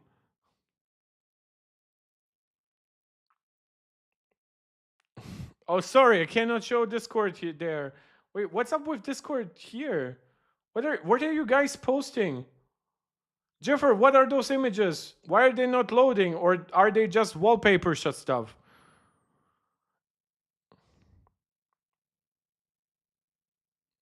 Okay. Oh, okay. So those images got updated. They do not update on my iPad, I assume, because... okay. Yeah, it's stuff being downloaded. Yeah, makes sense. Mark 1440p, yeah, 144p, true. Yeah, I guess, yeah, that's self-explanatory. I posted screenshots of the update. Yeah, I'm doing the. I thought of doing that the same. I thought of doing that too. So thank you very much. But yeah, also I posted the Discord link in the chat, so hopefully anybody who wants can still find us. Going back to Safari. So widgets for visionOS, spatial web for visionOS, spatial browsing. That needs the web to be caught up, but I almost wonder like. It's just my iPad. Oh, my iPad is slow because. Why is the update 15 gigabytes? Well, that's typical. Like this is not a 0.1 update, and it's definitely not a 0.01 update, right? So it's of course it's going to be just the full OS basically. So spatial web, that definitely something that needs to catch up through developers, right? Share experiences nearby. Now you can share Apple Vision Pro experiences with people in the same room, like watching the latest movie or playing spatial games together. Definitely cool. I wish they had games to show here. Boy, how am I not third? That's a bug. There is an account here that's in third place. It's called DTX Monsi 6010, and it has 200 XP, and it's not an account that even shows up in the chat, so I have no idea what it is. I assume it's some kind of bot. Yeah, sorry. Like, you cannot protect accounts from bots fully. Take a nap and wake up still on 18.5. Yeah, like, I'll definitely be napping after this. Smart Stack hints with improved prediction algorithms that fuse on device data and transform your daily routine. The Smart Stack now delivers a gentle prompt when it has a suggestion that's immediately useful for you. Journal on more devices. Oh, it's coming to iPad and Mac. And preview comes to iPad and iPhone. So basically, we see a lot of the consistency leaks that Mark Gurman alluded to. But let's actually look at the specific operating systems.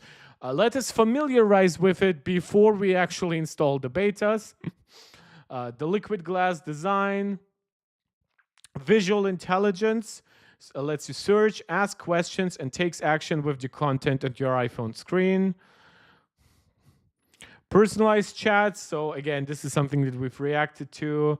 Live translation, that's across messages, FaceTime, and phone. Eliminate distractions with new screening tools, again, across phone, FaceTime, and messages. So basically, new communications improvements and redesigned CarPlay being part of it. So we got the new design.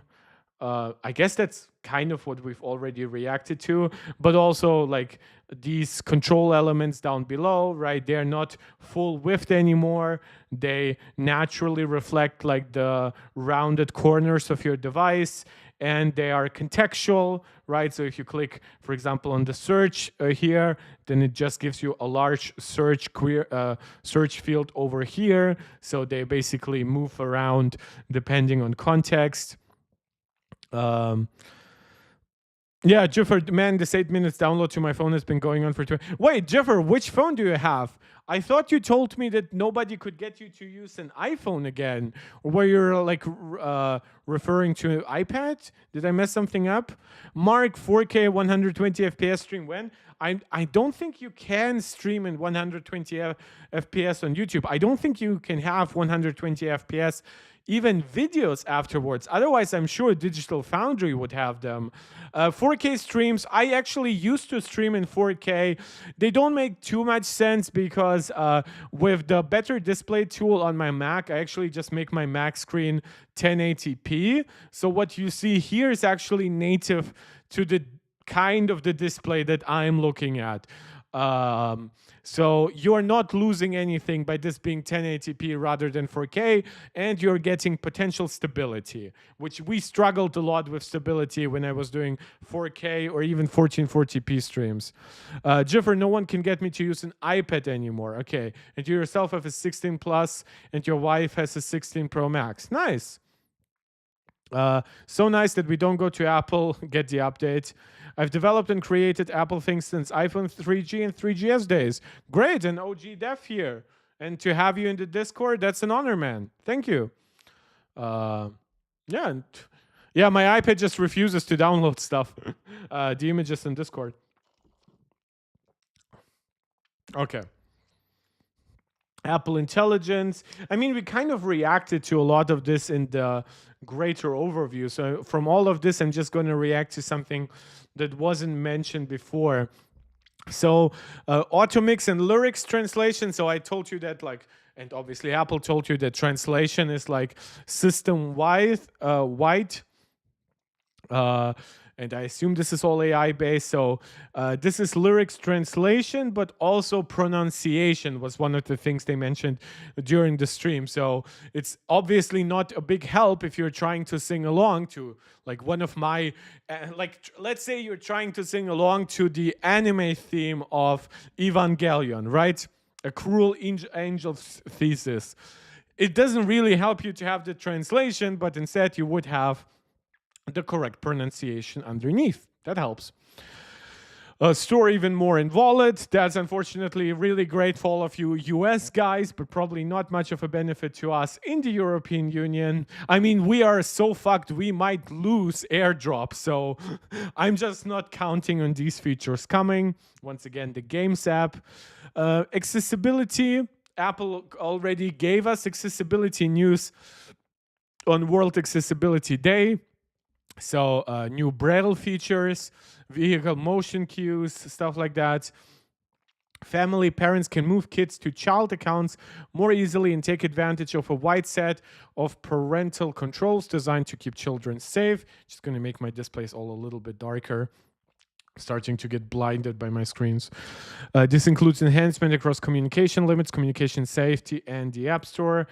Audio recording. Oh, that's what Mark Gurman said. Capture high-quality audio during video conference calls and record in high-definition camera with AirPods and AirPods Pro with the H2 chip. So it's not just the control, but seemingly there are improvements to audio recording quality.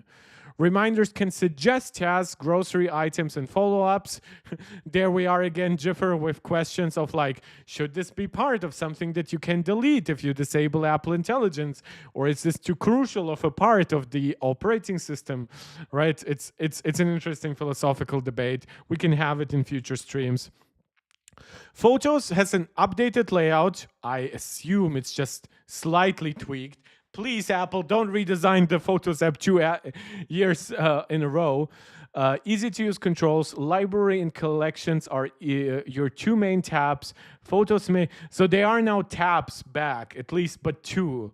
Photos make it easier than ever to find what you're looking for. Bring your favorite photo to life as a spatial scene, which uses the same advanced technology as visionOS to create a captivating 3D effect. So they're saying bring your favorite photo. So my assumption is that this is AI based and it doesn't require all the like 3D depth data that you get with an actual like spatial photo.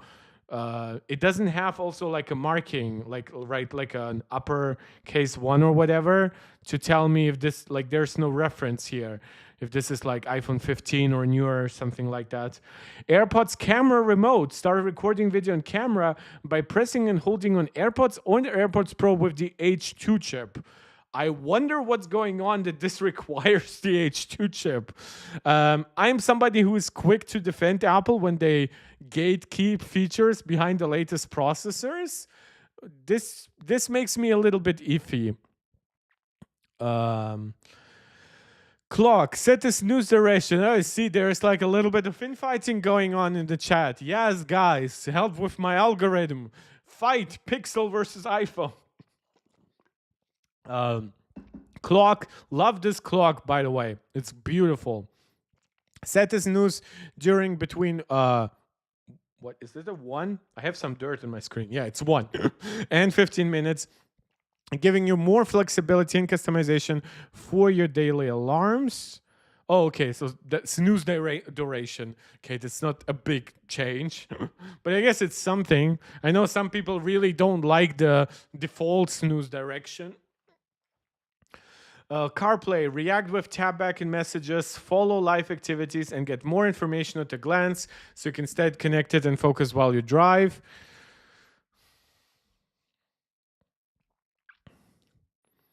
Sorry, my iPad just got a little bit slow. I was wondering if the stream is cracking up, but that's just the iPad connection because I'm downloading. Journal. Multiple journals let you keep entries for different aspects of your life separate. Images can be added in line with text, and the beautiful map view shows entry based on their location. And iOS 26 is compatible all the way down to iPhone 11 series and the iPhone SE second generation. So not the iPhone SE first gen, but still second gen is still pretty impressive because that means that all of that redesign stuff is coming to 5.4-inch mini displays. I mean, but that makes sense because Apple couldn't just give it to the iPhone 12 but not the mini. But even to the last like devices with 4.7-inch screens. So I mean, that's a lot of development effort for all of this. macOS. Or let us quickly go through like the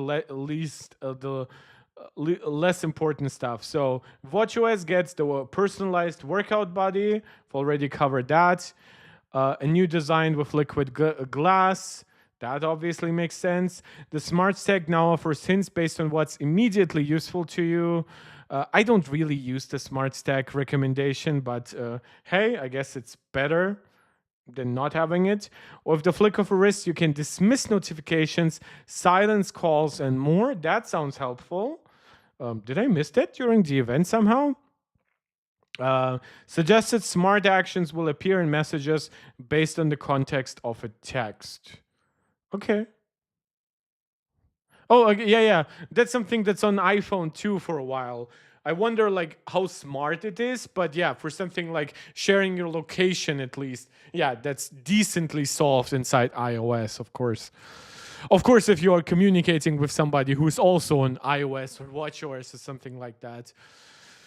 Liquid glass design. With also a refreshed control center, a sleek smart stack, updated controls and apps that are translucent and based on liquid glass, and a picture-perfect watch face. The time looks gorgeous in liquid glass, so it does have the similar effect to the lock screen of your iPhone. Guys, get over your infighting and join me on the actual content. I know a lot of you are now downloading the beta. This is why I don't plan on streaming for much more than like half an hour, because for one, my voice is starting to go away, but also afterwards, I do want to download myself, and I do want to gain some experience with the operating system myself. So fitness, that's all the workout body, celebrate new milestone, and I could walk 500 miles, and I could walk 500 more. Workout app refresh, the new layout highlights for new corner buttons, making it even quicker to access your go-to features like pacer, race route, custom workout, and workout body. Sounds to keep you moving, let Apple Music. This is something that you guys asked for, Spotify integration. Let's see if that becomes a reality. Though Spotify, again, has themselves not been very quick to adopt new Apple APIs and stuff like that. Or simply select a playlist or podcast that's suggested for you. So can be suggested, can be your own doing. Live translation, backgrounds and messages. So that's all the tools that we have already highlighted across iOS and other systems. Whatever you need, right on hand, smart stack hints, wrist flick, mute incoming calls, silence timers, dismiss notifications, and more. That's really cool. We've had some gestures like the pinch in the air. I assume that Apple just asked people, and a lot of them said, the gesture I do the most is flicking my wrist, so let's keep it to that, buddy, right? Automatic volume adjustment, volume of your incoming calls, notifications, Siri, now just based on the ambient noise. For example, it's quieter when you're in a meeting at the library, and notes come to Apple Watch. We talked about all of this.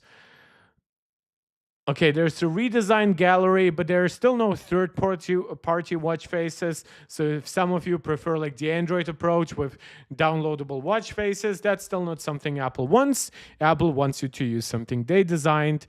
Featured Photos Shuffle. The Photos face will now shuffle images based on featured content. Okay. Customize how widgets appear in the Smart Stack. I don't use the Smart Stack much. I almost assumed this was already there. Live Listen transcription. When you use Live Listen on iPhone, a transcription of what iPhone records is sent to your Apple Watch. Okay, that's almost like an accessibility feature for somebody who might be like auditorily impaired. That's quite cool. Again, not necessarily my cup of tea. And yeah, the leaks were correct. This is compatible with Apple Watch 2nd Gen, Apple Watch Series 6, and newer. Obviously, my Apple Watch Ultra 2 is getting it. This is basically like a cutoff at like, no, is it one? Did the Series 5 and 4 have 1 gig of RAM? But then again, they have like less performance than the Series 6. Plus, I assume a lot of those older devices will have like degraded batteries and things like that. So yeah, Series 6 is not as generous as we've seen with the iPhone cutoff at 11 series, but it's still better than what we get in much else of the industry. Then visionOS. Wait, we already reacted to visionOS, actually. Wait, no. Those are actually... Oh, that's cool. So that's exactly how you customize those widgets. Widgets lets you place go-to apps and infos in your space and keep them there. Oh, that's cool. Oh, wow. So if you're just walking around with your Apple Vision Pro all day on your face, that's really cool. Spatial screens transforms photos. Spatial web. Wait, am I clicking the wrong thing? Oh, browse the web. A new class of games thanks to supporters with controllers like PlayStation Sense. Share Apple Vision Pro experience. I mean, we kind of already reacted to most of this. And more Apple Intelligence features to visionOS. Again, because I don't actually use Vision Pro, this might be worth skipping. But I guess if some of you use it, let me know. I assume I'll just go into more detail in future streams just for the fun of it. But for now, that's probably enough. So let's look at macOS and finish with iPadOS, just like Apple did.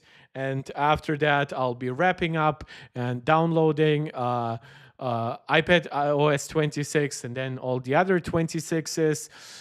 Guys, we've been streaming now for 3.5 hours. So this is a pretty long stream. Please subscribe to the channel if you haven't done so. Like the video, share it out with anybody who you think might enjoy it. Comment not just live, but big plea to everyone who is now very engaged in the live chat. Also leave a regular comment afterwards, right? That helps tremendously with the algorithm. It helps us attract new people to the channel. It helps us grow. That would be a big help. Of course, you can become a channel member here on YouTube. You can send me super chats, super stickers whenever I'm live, and you can join my Discord, my social media. The links to all of that are in the description of this channel. So Mac gets the redesign. Nothing surprising over here. It gets a new phone app with all the spam filtering and stuff like that we have already seen. Spotlight search gets a new look, of course, but also a lot of productivity stuff where you basically take actions right then and there, create more powerful shortcuts, and yeah, there can be AI-based. And what's interesting, you can even offload them to private cloud compute. So I would be interested in how much more power you potentially get from that. So, of course, it's macOS Tahoe, just as was leaked by Mark Gurman, with a delightful new design, updated app icons, personalized controls and menu bar. So we are getting a control center redesign, but it's still largely in line. Well, it does give you more like a more traditional control center stuff from iPhone and iPad. So yeah, it is more in line with iPhone and iPad than it was before. Refreshed apps, sidebars and toolbars and apps reflect the depth of your workspace. So again, this is also something that is going to be pretty similar to what you get on iPad. All the Apple Intelligence stuff we've already covered. Continuity. Together, they're better than ever. Live activities on Mac, so that's bringing something that we've already had, a new phone app, new managing tools for spam, whether it's phone or I assume the messages app too. Productivity gets a huge spotlight search update. Now lets you take hundreds of actions without lifting your hands off the keyboard. That's for all the nerdy, techie guys here. A faster way to browse. You can now keep all your apps and most access files within easy reach. So my assumption, this is a little bit similar to how Windows 11 lets you have a lot of that in the start menu. Smart, effortless automation, more shortcut stuff, and then all these smaller things menu, which are, of course, overlapping with other operating systems. And last, but definitely not least, is iPadOS. Work flows or work sucks, depending on how you see it. iPad becomes more vibrant and delightful to use. Obviously, the design.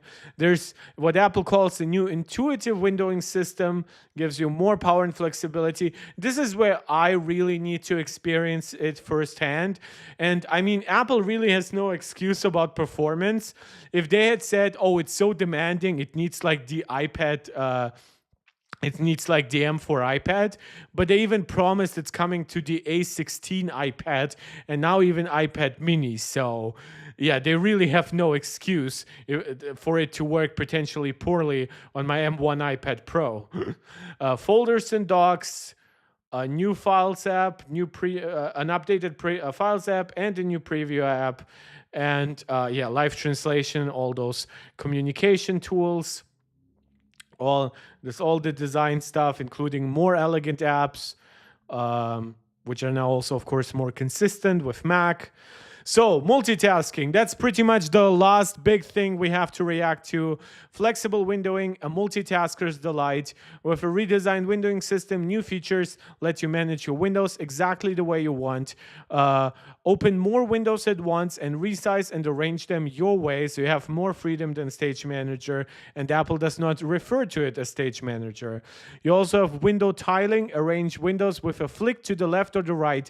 This is the one thing that could actually get me to use it on iPad the way that I never use Stage Manager, because I love side-by-side apps. And if I can now basically get side-by-side apps, but in this more advanced multitasking windowing system, that's pretty much what I want.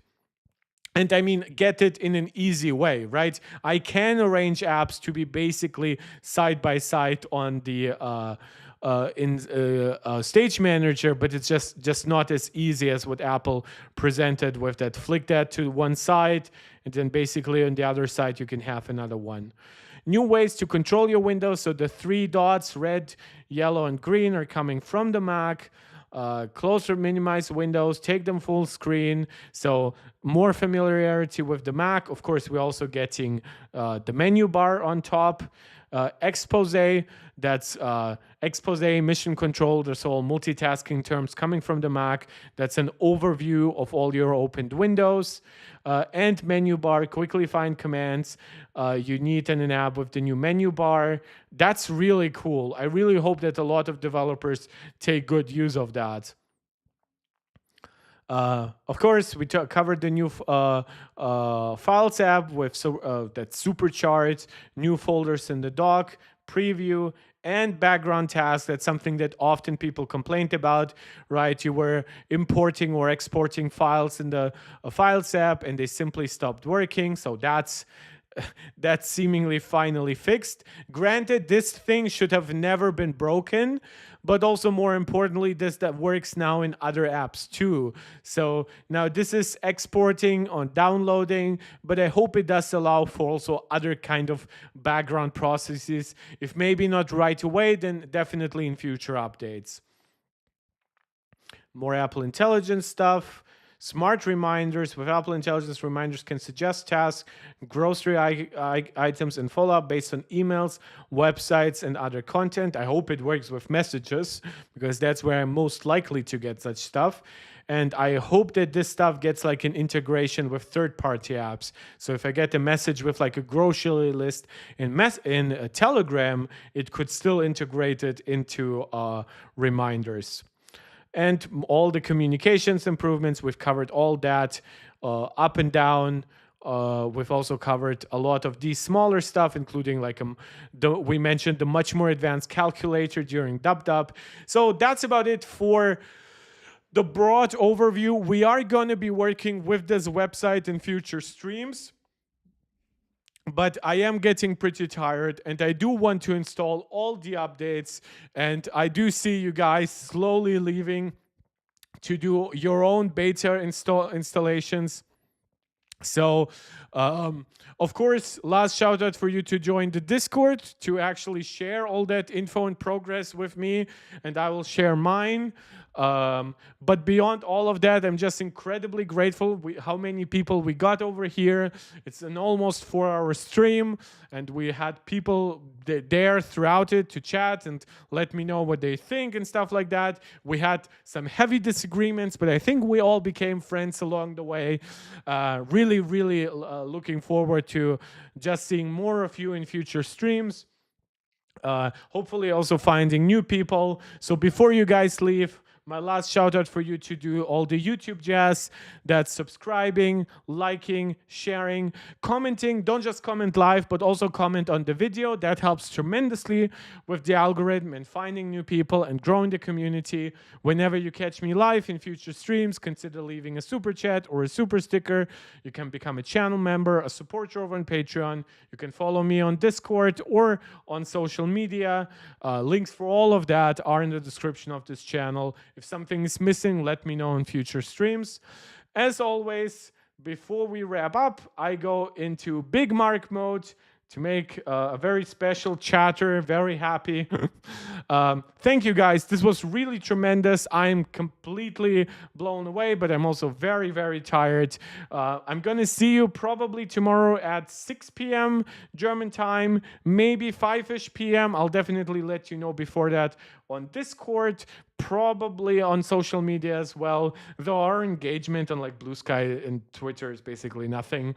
Like after I deleted my old Twitter account, I have no real, like I wanted to create this just as a place to find new people, but Twitter is so fucked forever. I just don't want to even go to even the 9 to 5 Mac comments. It's all garbage. Yeah, but that's about it for today. Thank you again so much. As always, let me know what else would you would like to see me cover next. Of course, you know what I'm covering next, but I'm always open for suggestions. I'll see you guys next time. This was a tremendous one, and this is Mark Tech tuning out.